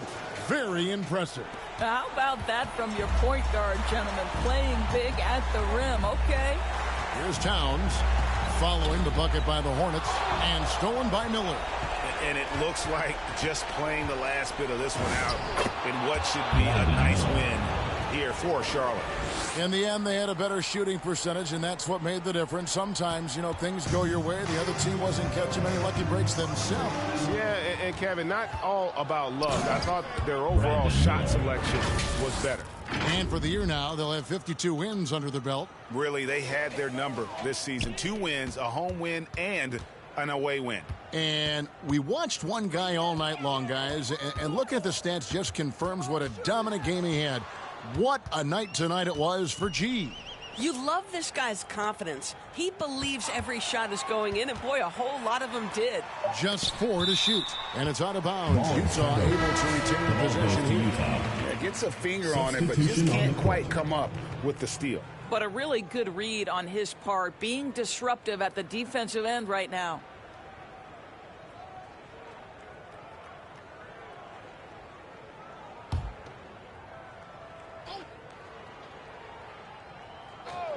Two on the clock.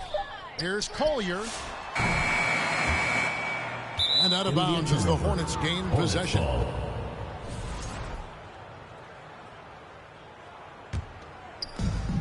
There's a 4-second difference from the shot clock to the game clock. Pass to G. Takes the three.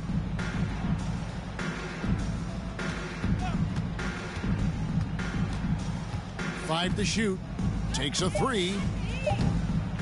Utah with the rebound.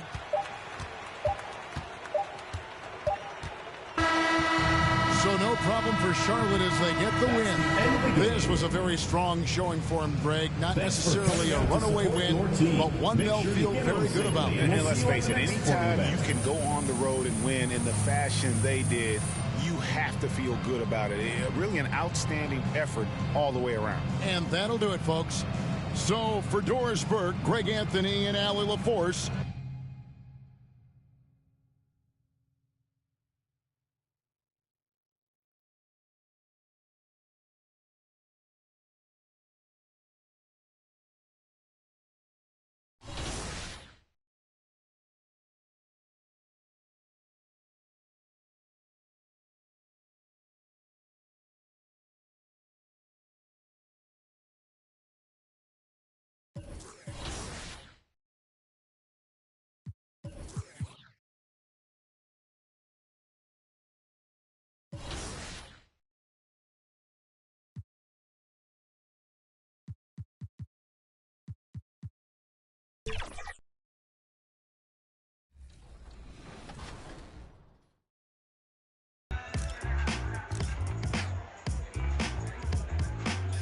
So 6'10" bills are super popular in my career this year.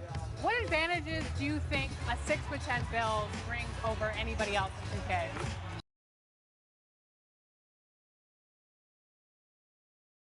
Well, I think like guys like Wemby coming into the league kind of messed it up because everyone was building like a Wemby back in the day, and they would call it cheating, but now he's really cheating and getting mentally prepared to compete. You see the focus. You feel the energy. These guys are ready to go.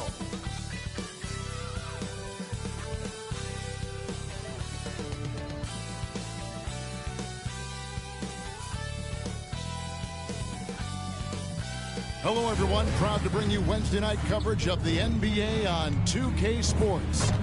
Hi, everyone. This is Kevin Harlan. And alongside tonight, Greg Anthony and Stan Van Gundy, with Allie LaForce reporting from the sidelines.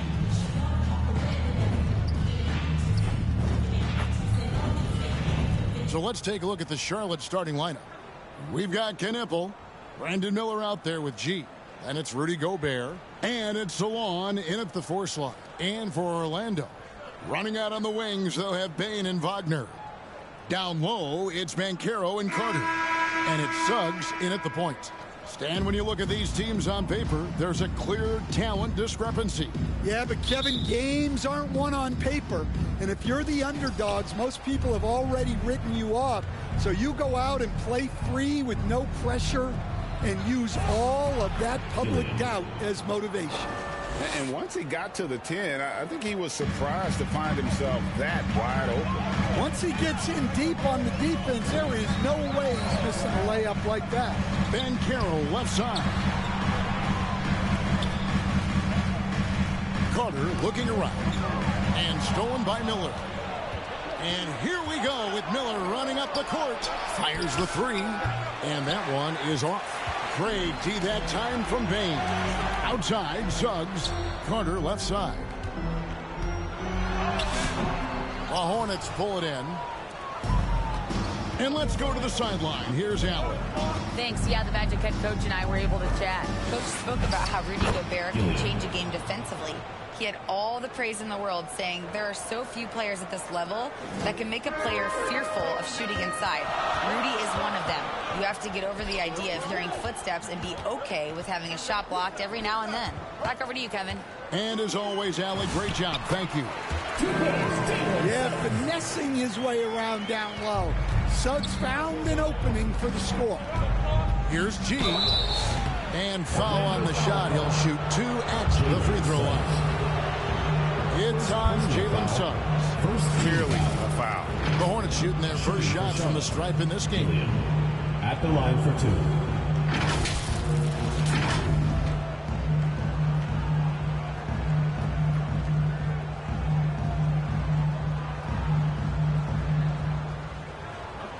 break. Take a break. 2 shots.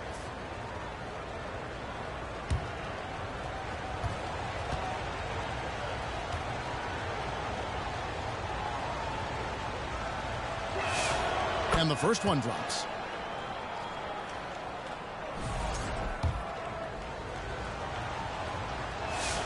And G drops them both. First 1:30 gone here in the first quarter. Here's Orlando now. 4-point game. Tipped away. It's stolen by G. Charlotte moving it around. With the drive. It's good. G's got 8 points. G's gotten 3 of his 4 shots to fall, hitting 75%. Suggs passes to Carter. Back to Suggs. That one falls, coming off Carter's feet. Well, sharp interior passing is so important. The best way to create high percentage buckets. To the left wing. Pass to G.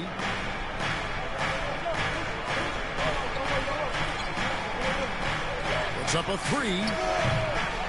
Franz Wagner grabs the miss. Not quite enough defense that time around. Just lucky he was off. Now, here's Banchero. Right side, Suggs. Clock at 6. Gobert with the block. Well, you have to be aware of Gobert. So good at blocking shots. He just controls the paint.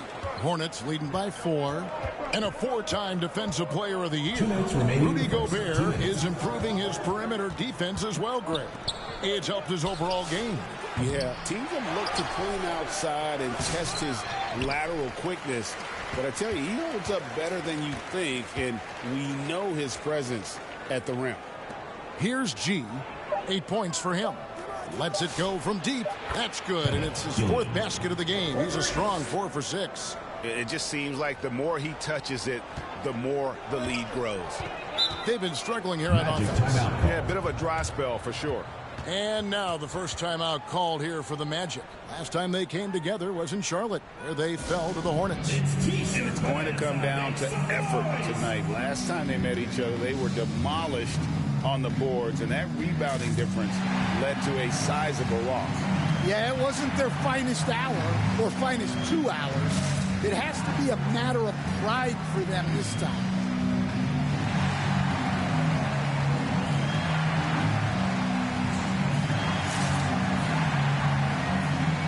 So for the Magic, Howard's checked in for Banchero. Wack comes in for Bain. And it's Pritchard in for Suggs. Now, here's Wagner. He had 25 points last game. And the call will be against LaMelo Ball. That is his first foul of the game. And it looks like, yep, it's a coach's challenge on the personal foul. That triggers a replay review by the officials. And I think when it comes to some of the more difficult calls to make, personal fouls can be tough. The action is so fast that it's really tough to catch everything in real time. The wonders of technology. We've seen replay reviews so effectively, and involving the coaches by being able now to challenge like this is something a lot of people have been hoping for.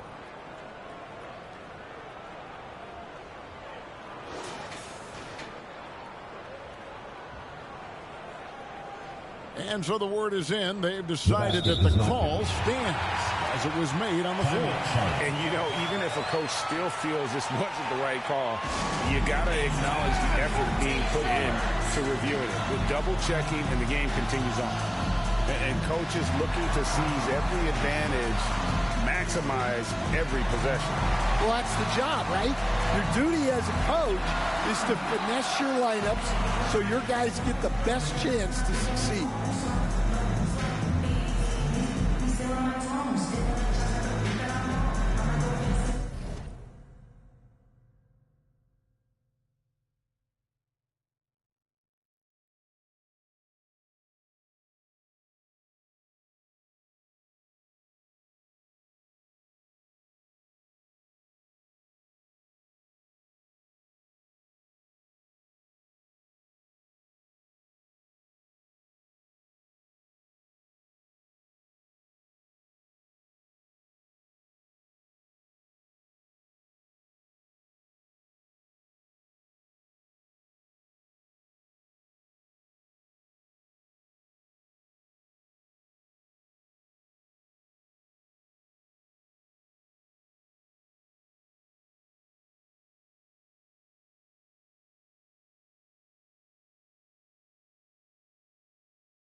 to see how teams are faring across the league. Here's the latest edition of the Power Rankings.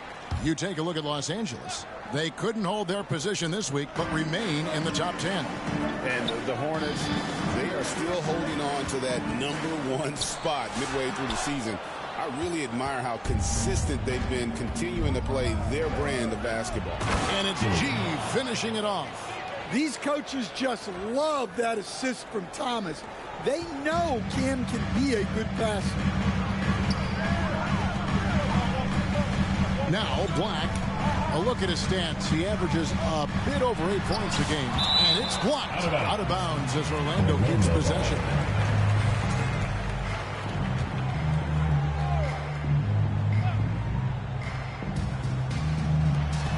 There's 47 seconds left in the first. Down to 5 on the shot clock. Yeah, really like the defensive focus and intensity at the start. Can't hit from in close. Picked off in midair.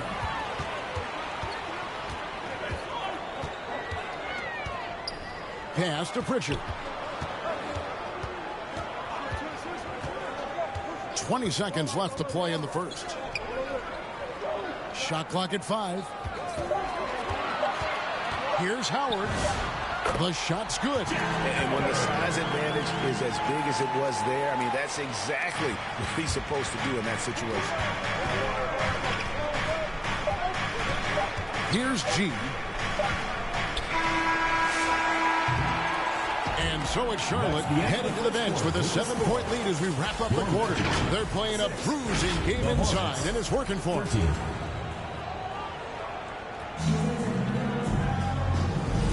And for those of you just tuning in, the second quarter of action is where we're at right now. And when you consider how Charlotte is doing, guys, what do you think? Benji on the defensive end in that first quarter, they were just getting up into people.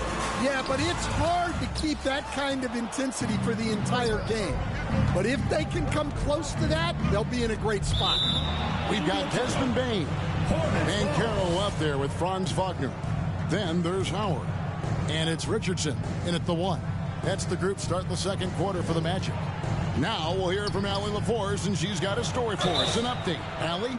Hi, guys. Both G in their last game against Utah was all business.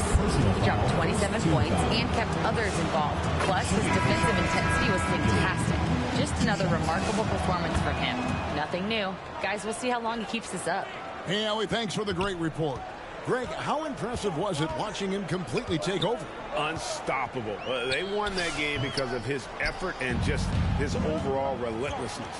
Yeah, and we're likely to see them go to him early on. See if he can't replicate that performance. Super work on the boards. Boy, they really want to put their foot down on him now. Yeah, and once you've got him on the ropes, Greg, just keep swinging away. Yeah, this is the spot where coaches want you to be relentless.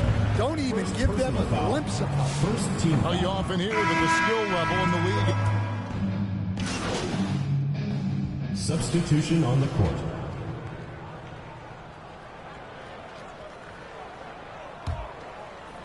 And just over 3.5 minutes played here in the second quarter. Here's G. That's good again. His 7th basket. 7 for 10 from the floor. And boy, he's really in a groove. Dominant performance last game. Same thing this time out. Yeah, for sure. He is just oozing confidence. Thinks every shot is going in. They should just keep running sets for him. And the shot is good. Howard's got his 2nd basket of the night. And that's just great awareness from Carter Jr. there. Found his guy to set up the score. Charlotte moving it around. And then G with the jam. He's going to put that one in his scrapbook. Insane dunk. And now they're starting to rub it in. Build up a lead, and here we go, baby. It is showtime. I'd like to thank AT&T for bringing us that spectacular look from their connected cam. Carter kicks to Howard. That one falls, coming off Carter's feet. Carter's got 3 assists in the game. To the paint. They swipe it. Pritchard with a wide open look. A 3-pointer is right on target. Now just a 1-point Charlotte lead. It's a 4-second differential between the shot clock and game clock. Here's G, and it's G finishing it off. And when it comes to moving the ball, LaMelo is unreal. Can make any pass in the book. Thomas against Howard.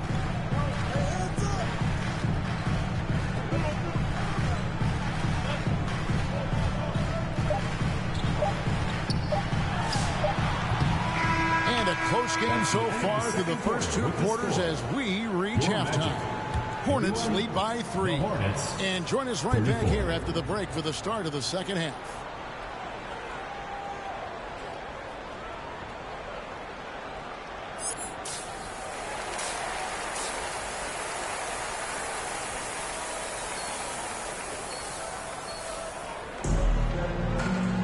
And we're halfway through this one. Plenty of basketball left in a game that's been fairly even so far. You look at G in this game, he's been everywhere. Well, we'll find out if they were able to find an answer for him over the break. He was scoring with ease in that first half. Yeah, I'd love to see what they drew up in the locker room because you're right. He's the problem right now. On the floor for Charlotte, they've got G. He's out there with Miller. Knipple out there with Gobert. And it's Zawan in at the 4 spot. To stand in terms of emerging young stars, Banchero is very high on that list. Well, he sure is, Kevin, because he can create shots for himself and his teammates. And as we've already seen in his early years, this guy is at his best in the playoffs, and that's a trait you're always looking for. And G with the stuff. Big hops from the backcourt. Oh, absolutely. And maybe just what they need to get this game, GA, going in their direction. Yeah, what a huge dunk. Making a statement right there. And then Carter with the jam. Well, look, everyone likes a flush. Carter Jr. showing his force. And the Hornets call time here. An outstanding defensive big man, Wendell Carter, stands 6'10". Stan, he has a 7'4" arm span. Yeah, Kevin, I think his length really bothers people and is deceiving. When you're first looking at him, he looks like almost an undersized center. But in fact, with that wingspan, he's not. And he is so disciplined and fundamentally sound as a defender. He's one of the best in the league. A moment for an injury report. Thanks, guys. I got a status report from Charlotte's head athletic trainer. Right now, there's some pain when they try to move the joint. They're calling it a hyperextended shoulder. The good news from the training staff is that they do think he could play on it, so he won't have to miss minutes. Guys? All right, Allie, thanks for that. Well, that's a big setback for him and his team. But look, with all the advances in sports medicine, training staffs are so good these days. We've seen guys recover from this type of injury and come back even better. Just 3 to shoot for the lead. The Hornets pull it in. G's got 4 rebounds in this game. Pass to Knipple. To the middle. Here's G. The teardrop falls in. G's got 29. Well, they have leaned on him offensively with good reason. Efficiency will help you win a lot of games. Payne finds Carter. Back to Payne. To the inside. Suggs. They get a hand on it. Kicks it out to Banchero. And that one drops for him. Banchero's got the game tied up here for the Magic. Boy, you could see their confidence growing. They have reason to believe. Yeah, they're in this one. They have some momentum on their side, and they just need to keep up the intensity. Big hops from the backcourt. Oh, absolutely. And maybe just what they need to get this game, GA, going in their direction. Yeah, what a huge dunk. Making a statement right there. Time call here. The Magic decide to talk it over. Gee, really making a difference here. Well, now the question is, how do you scheme this guy? Try to take the ball out of his hands? Bring a second defender? I'm curious to see what they do. Here's what Charlotte's going with right now. R.J. Barrett's checked in for Knipple, and Ball subbed in for Miller. Got a piece of it. And they're able to recover. Banchero knows how to get to the line. He's drawn fouls at an elite level from his very first day in this league.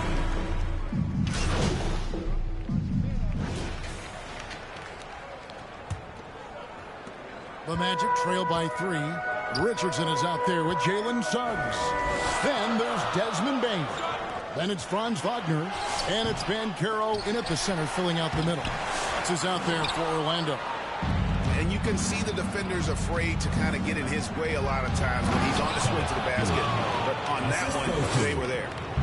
Wow, and that sort of showmanship is just deflating right now to a team trying to get back into a game like this. Ouch, Greg, that is definitely an emphasis jam. A big apostrophe or exclamation point, maybe even a question mark.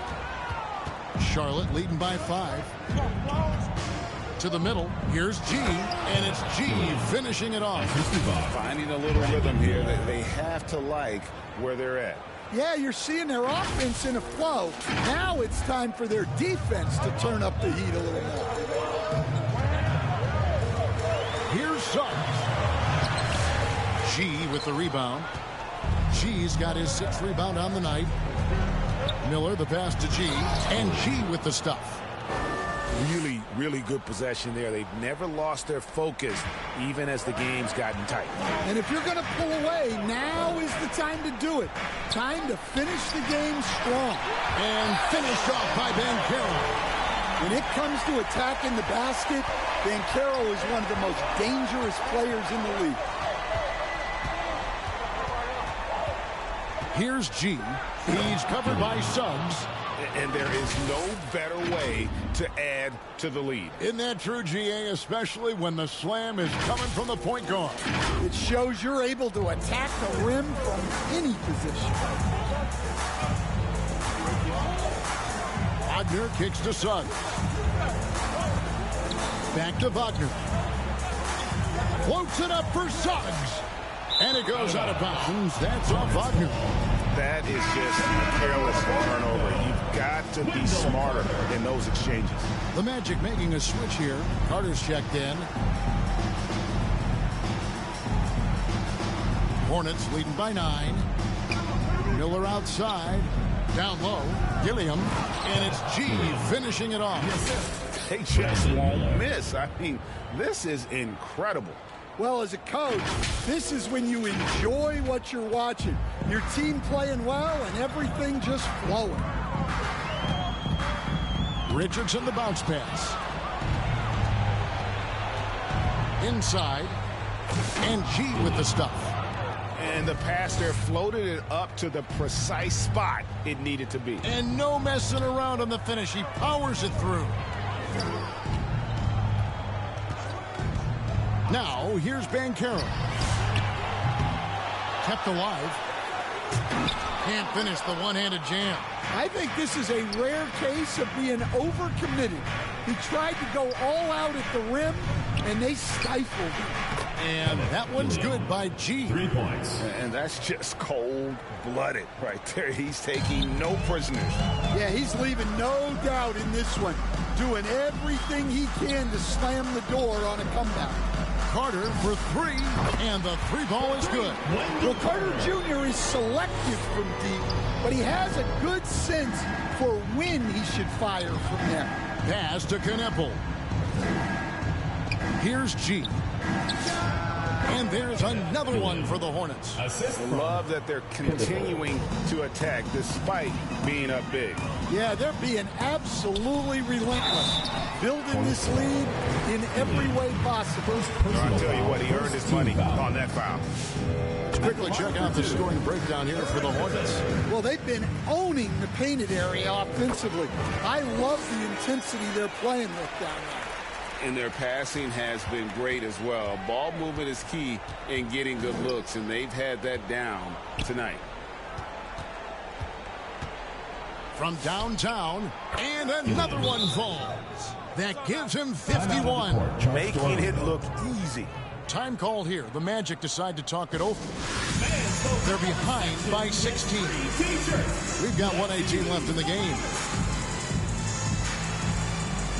And now it's time for our presentation of the player of the game, G. And guys, no doubt who our pick was going to be. He's made everyone else on the court look like they're playing at half speed. It's been total domination, and you can't help but just sit back and admire that performance. Well, to come in here facing a hostile crowd and have a game like he's had, that's what separates the good players from the great players.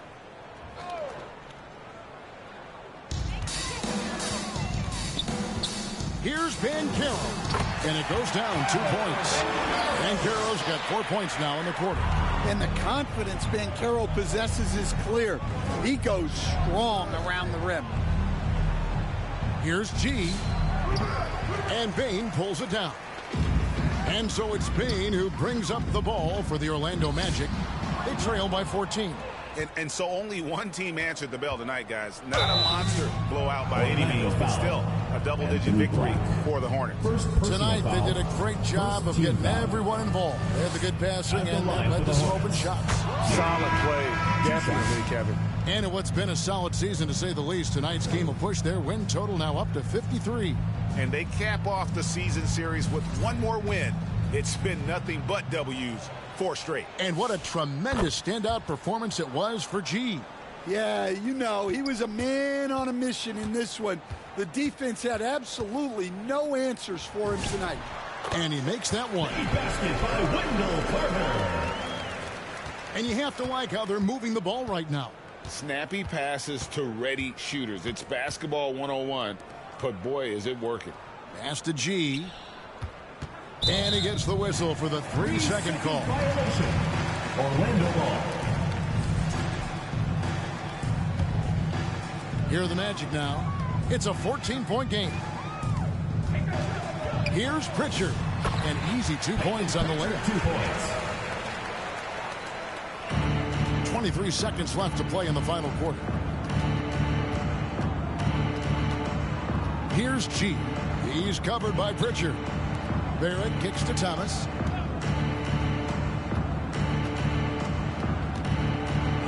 And it's sent back by Howard. So no problem for Charlotte as they get the win. A solid win on the road for them. This building was dead silent by the time GA this one wound down. And that's what you want to do. Take the crowd out of it by crunch time. Don't give them any chance to lift their team up at the finish. And that's going to do it tonight, folks, for our broadcast. Here with Stan Van Gundy, Greg Anthony, and Allie LaForce, I'm Kevin Harlan, signing off for this presentation of NBA basketball. So long.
This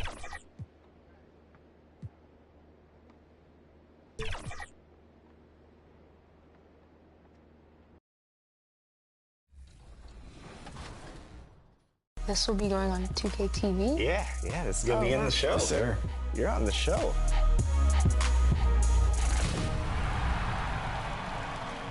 Welcome to an all-new episode of NBA 2K TV. The range of NBA 2K content out there is massive. And the best thing about the 2K community is the variety of ways that content creators engage with their fans. That's right, whether it's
team organization want to thank you for attending this event. We hope you have a good time. Please exit the arena and enjoy the rest of NBA All-Star Weekend.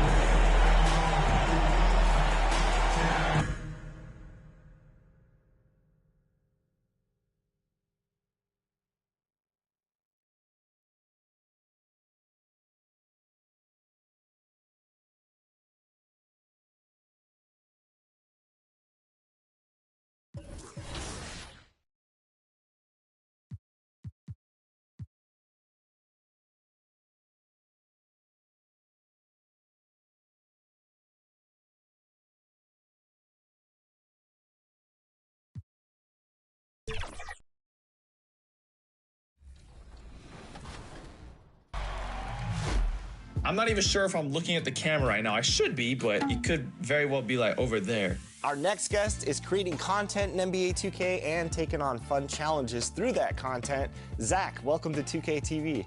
Thanks, guys. Thanks for having me. This is going to be fun.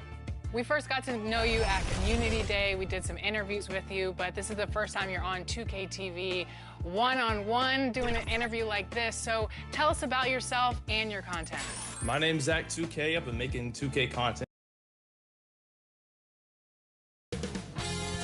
2K Sports welcomes you to the following presentation of the NBA.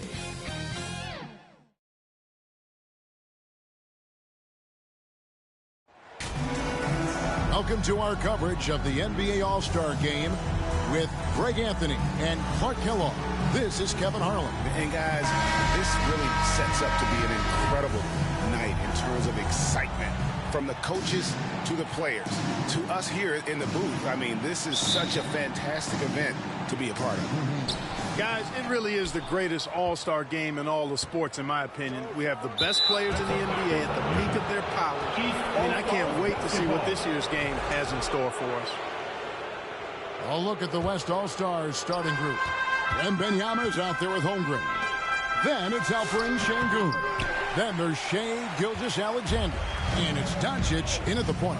And this has become one of the must-see events of the year, which is obvious by all the star power in attendance here tonight. Well, certainly the Hollywood crowd is on hand, the biggest names from the sports world, music stars. Everybody wants to be a part of All-Star Week. The East All-Stars shooting their first free throws of the game. I love this event so much because it combines the world-class ability of these players with the freedom of the playground. Yep, it's the greatest and certainly the most fun pickup game these players will ever play in. They get it back. Now let's take a minute to talk to Allie LaForce courtside. Allie. I caught up with Coach Charles Lee. I asked him, how do you plan to deal with Luka Doncic? He laughed and said, I think that's a question the entire league is asking. Luka is amazing. He's been a superstar from day one, and what impresses me the most is his poise. Nothing seems to get to him. Kevin, back to you. Great work as always, Allie. Thank you. Here's Wembanyama. The shot's good on the assist by Doncic. And the first half of his season, boy, how special has it been? He has been on a rampage.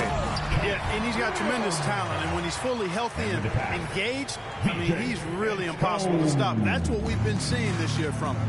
So it's the West now. After the basket by the East All-Stars on the other end, back to Sengun.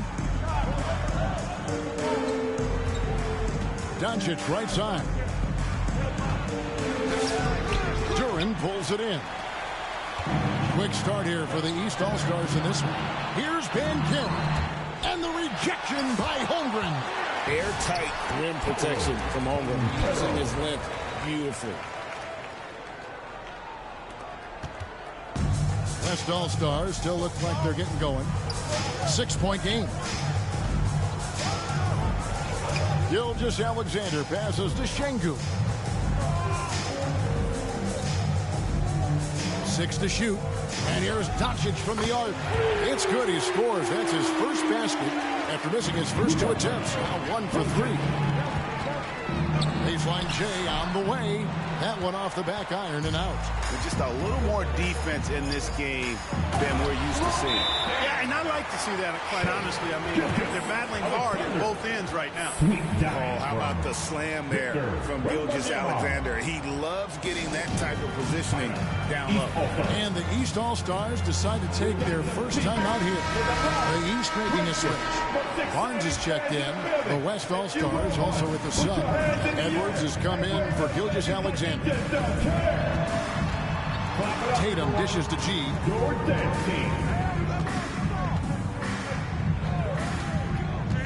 Barnes outside. Good on the triple. And as usual, neither team really grinding too hard at the defensive end. I think that's okay in this event. I mean, I say the more highlights, the better. The West trails by 4. Edwards passes to Doncic. Shoots over Edgecombe. And it's Doncic missing. The shooting numbers just aren't there yet in the quarter. And Edgecombe gets it to go. And once he got to the 10, I think he was surprised to find himself that wide open. Well, this early, they should be showing a lot more energy on defense. It's not there. And folks, don't underestimate Wembanyama's greatness. Look at the big man run the floor. Outside Tatum. 1:04 left here in the opening quarter. Here's Durant. Pass to Edgecombe. Shot clock at 3, and there's the whistle. 3-second violation. And some changes here for the East. Stars checked in for Durant. Benedict Mathurin comes in for Jason Tatum. Halliburton subbed in for Edgecombe. Shooting foul as the whistle blows. He'll shoot 2 free throws.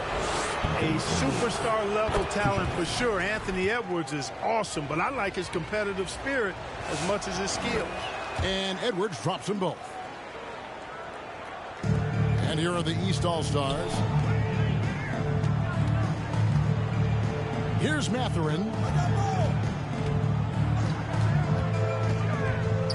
41 seconds left to play in the first quarter. Pass to G. Halliburton for 3. It's Chet Holmgren with the rebound. Here's Pickett. He's covered by Halliburton. Pickett, no good.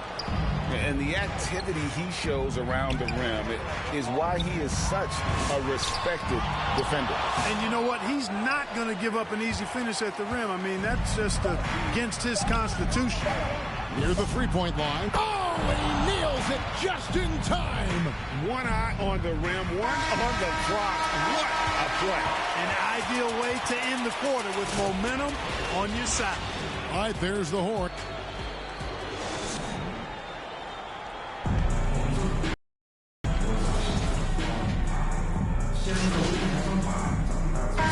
Ends up going with the new group. And, you know, the fan voting is what determines the starters in the All-Star game.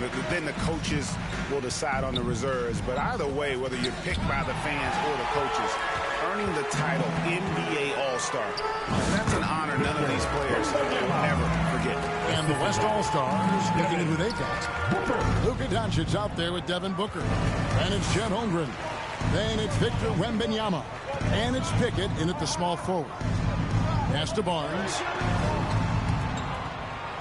To the paint. Here's G. Buries it down low. G's got 6 points. Well, Greg, one thing we know for sure, you know that every player who earned a spot on this roster is going to see his share of action. Spreading the minutes evenly, as you've always talked about, is always a top priority for these All-Star game coaches. And you're so right, Kevin. I mean, for all the hard work these players put in to get here, I mean, each one deserves a chance, if you will, to share the spotlight. It's one of the great things about the All-Star game. The East trail by 8.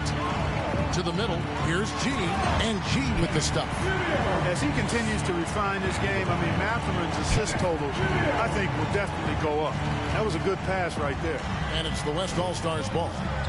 They're on a 14-6 run. And, you know, the officials not giving their whistles much of a workout here tonight. There are a few fouls being called. And most of that, Greg, is because they're not playing full force defense. I mean, you're never going to see as much contact around the bucket in this game as you would ordinarily. Pass to Pickett and stolen by Barnes. And here we go. The East with a fast break. It's stolen by Wembanyama. About 3 seconds between shot and game clock. Booker nails the three. So confident. A great job from beyond the arc this quarter. They are now shooting the three at almost 60% for the game. To the wing right side. Here's Edgecombe. And foul on the shot, so he'll get a chance at the line. The East All-Stars shooting their third and fourth free throw attempts of the game. That free throw missing.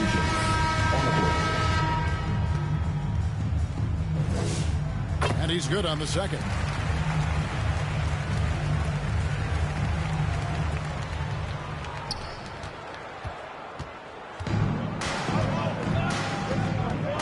Now Fears. Here's Doncic. Again, the West All-Star. Unwilling to let up, even for a moment. That's his killer instinct, just fanning the flames. Yeah, I love. And so it's the West All-Stars enjoying a 12-point lead as they talk things over during the break. Their strategy has been. And it's time to strap in as we get set to bring you the explosive action of the second half of the All-Star game. Yeah, and I'm looking for the temperature to start to rise here a little bit in the second half. Yeah, I'm exactly with you there. I think we'll see a little less showmanship and a little more intensity from here on out. We've got Durham. Tatum out there with Banchero. Then it's G, and it's Edgecombe in at the two-guard spot. That's the group starting the second half for Charles Lee. Good ball movement here by the East. Pass to G. Now here's Tatum. Just 5 on the clock. The East All-Stars need to get another shot. G, no good. I'd love to see them impose themselves a little more on the backboard. That's a great way to find confidence. Always a surefire way to get back in the game. Well, guys, they need to do something to reduce this deficit. We'll see if that's the answer. Timeout called, East All-Stars. Victor Wembanyama really making a difference here.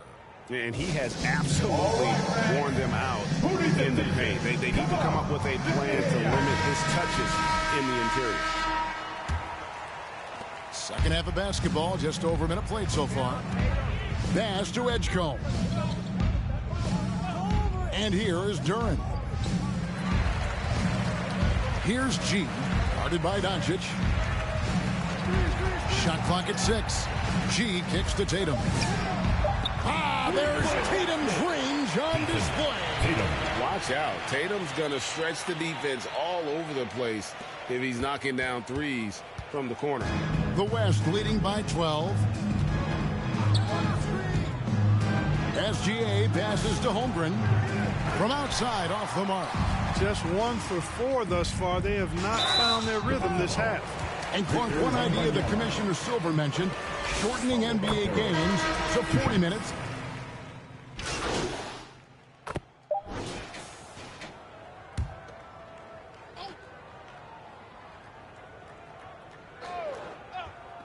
No one near Doncic as he lets it fly.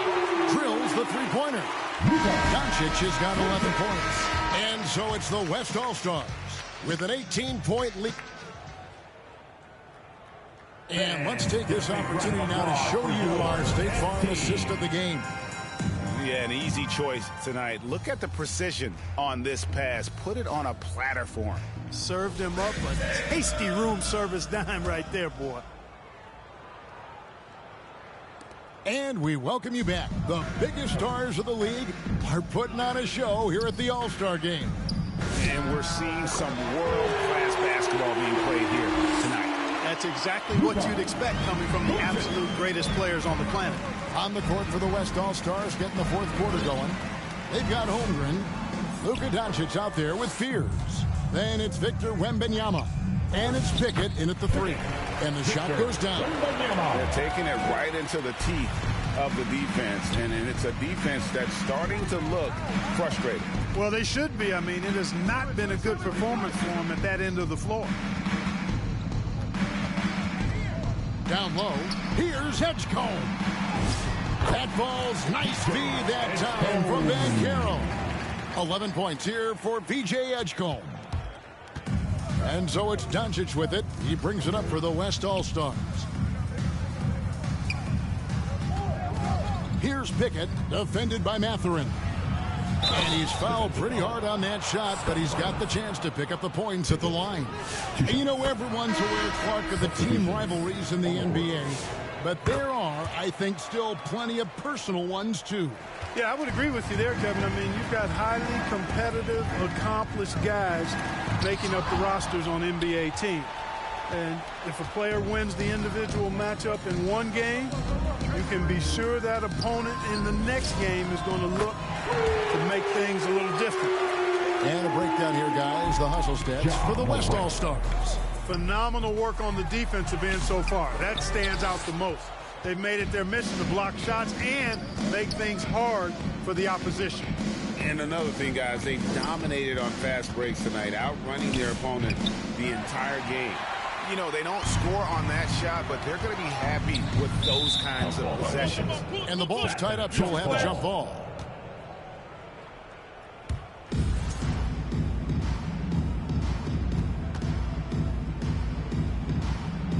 So it's the West now. Pass to Pickett.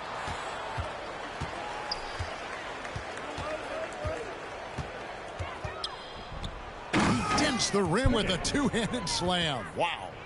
And how about all these dunks? I mean, this game's been a complete crowd pleaser, no doubt.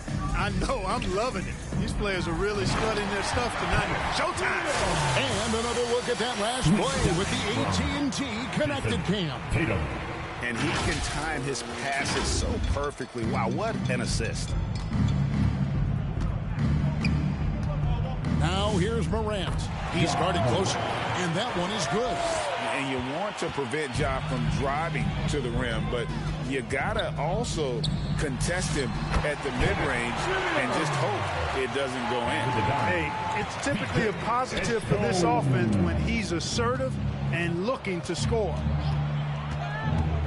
And get passes to Holmgren. No good on the shot. Great defense that time from Banchero. Here's Edgecombe. And that one clearly a foul. Gets the whistle, and two shots coming up. That one on Gilgeous-Alexander. Officiating is always a hot topic among fans. Craig, that's never going. So no problem for the West All-Stars as they get the win. And it's impossible to know what's going to happen in these games. The talent on both sides is always so strong. But tonight, the West seemed a little more comfortable playing together as a unit, and that's what earned them the win. You mentioned that all broadcast long, and sure enough, it came to fruition. That brings us to the conclusion.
Great choice. That's a difference maker.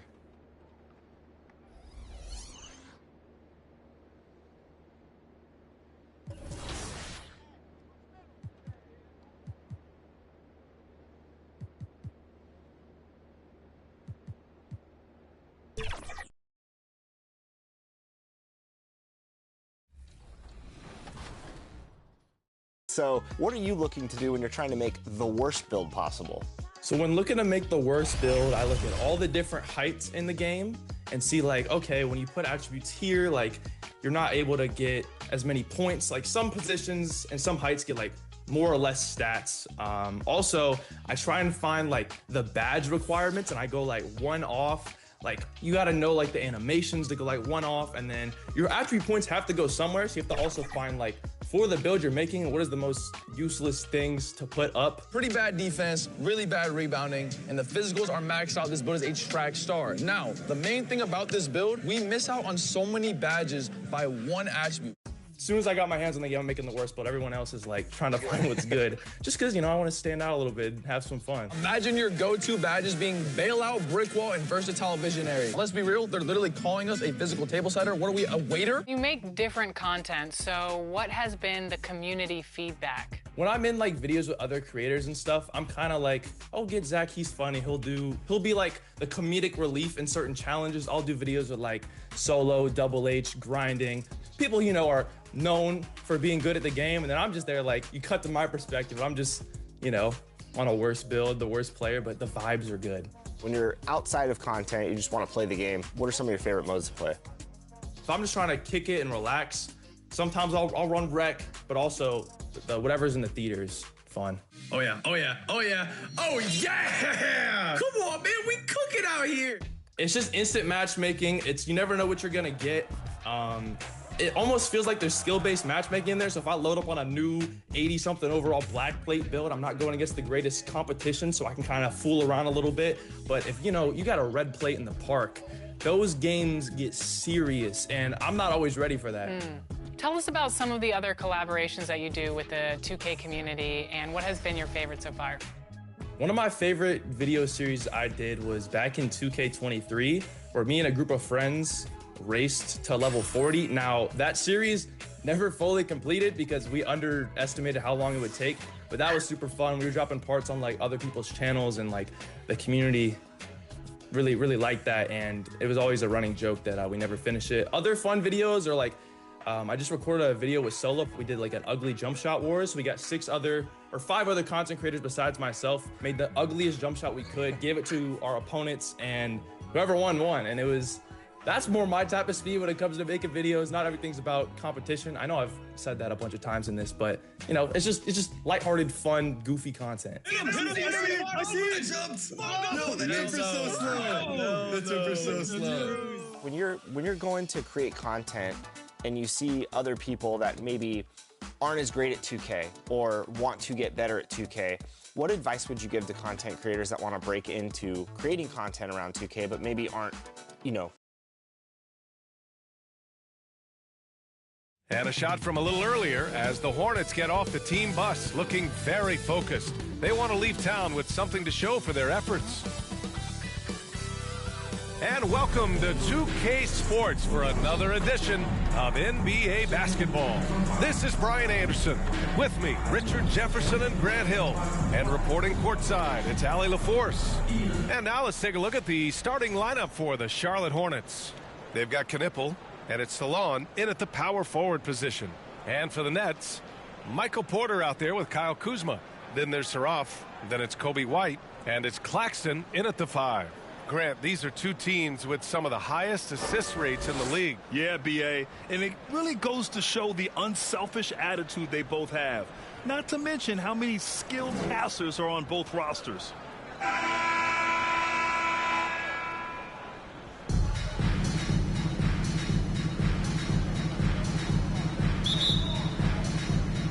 So Brooklyn wins the tip.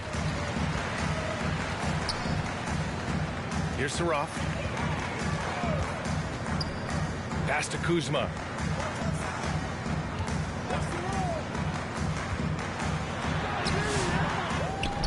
Claxton down low. Saraf for 3. Gets the 3 to fall. He's consistent from out there, especially when you give him that kind of room.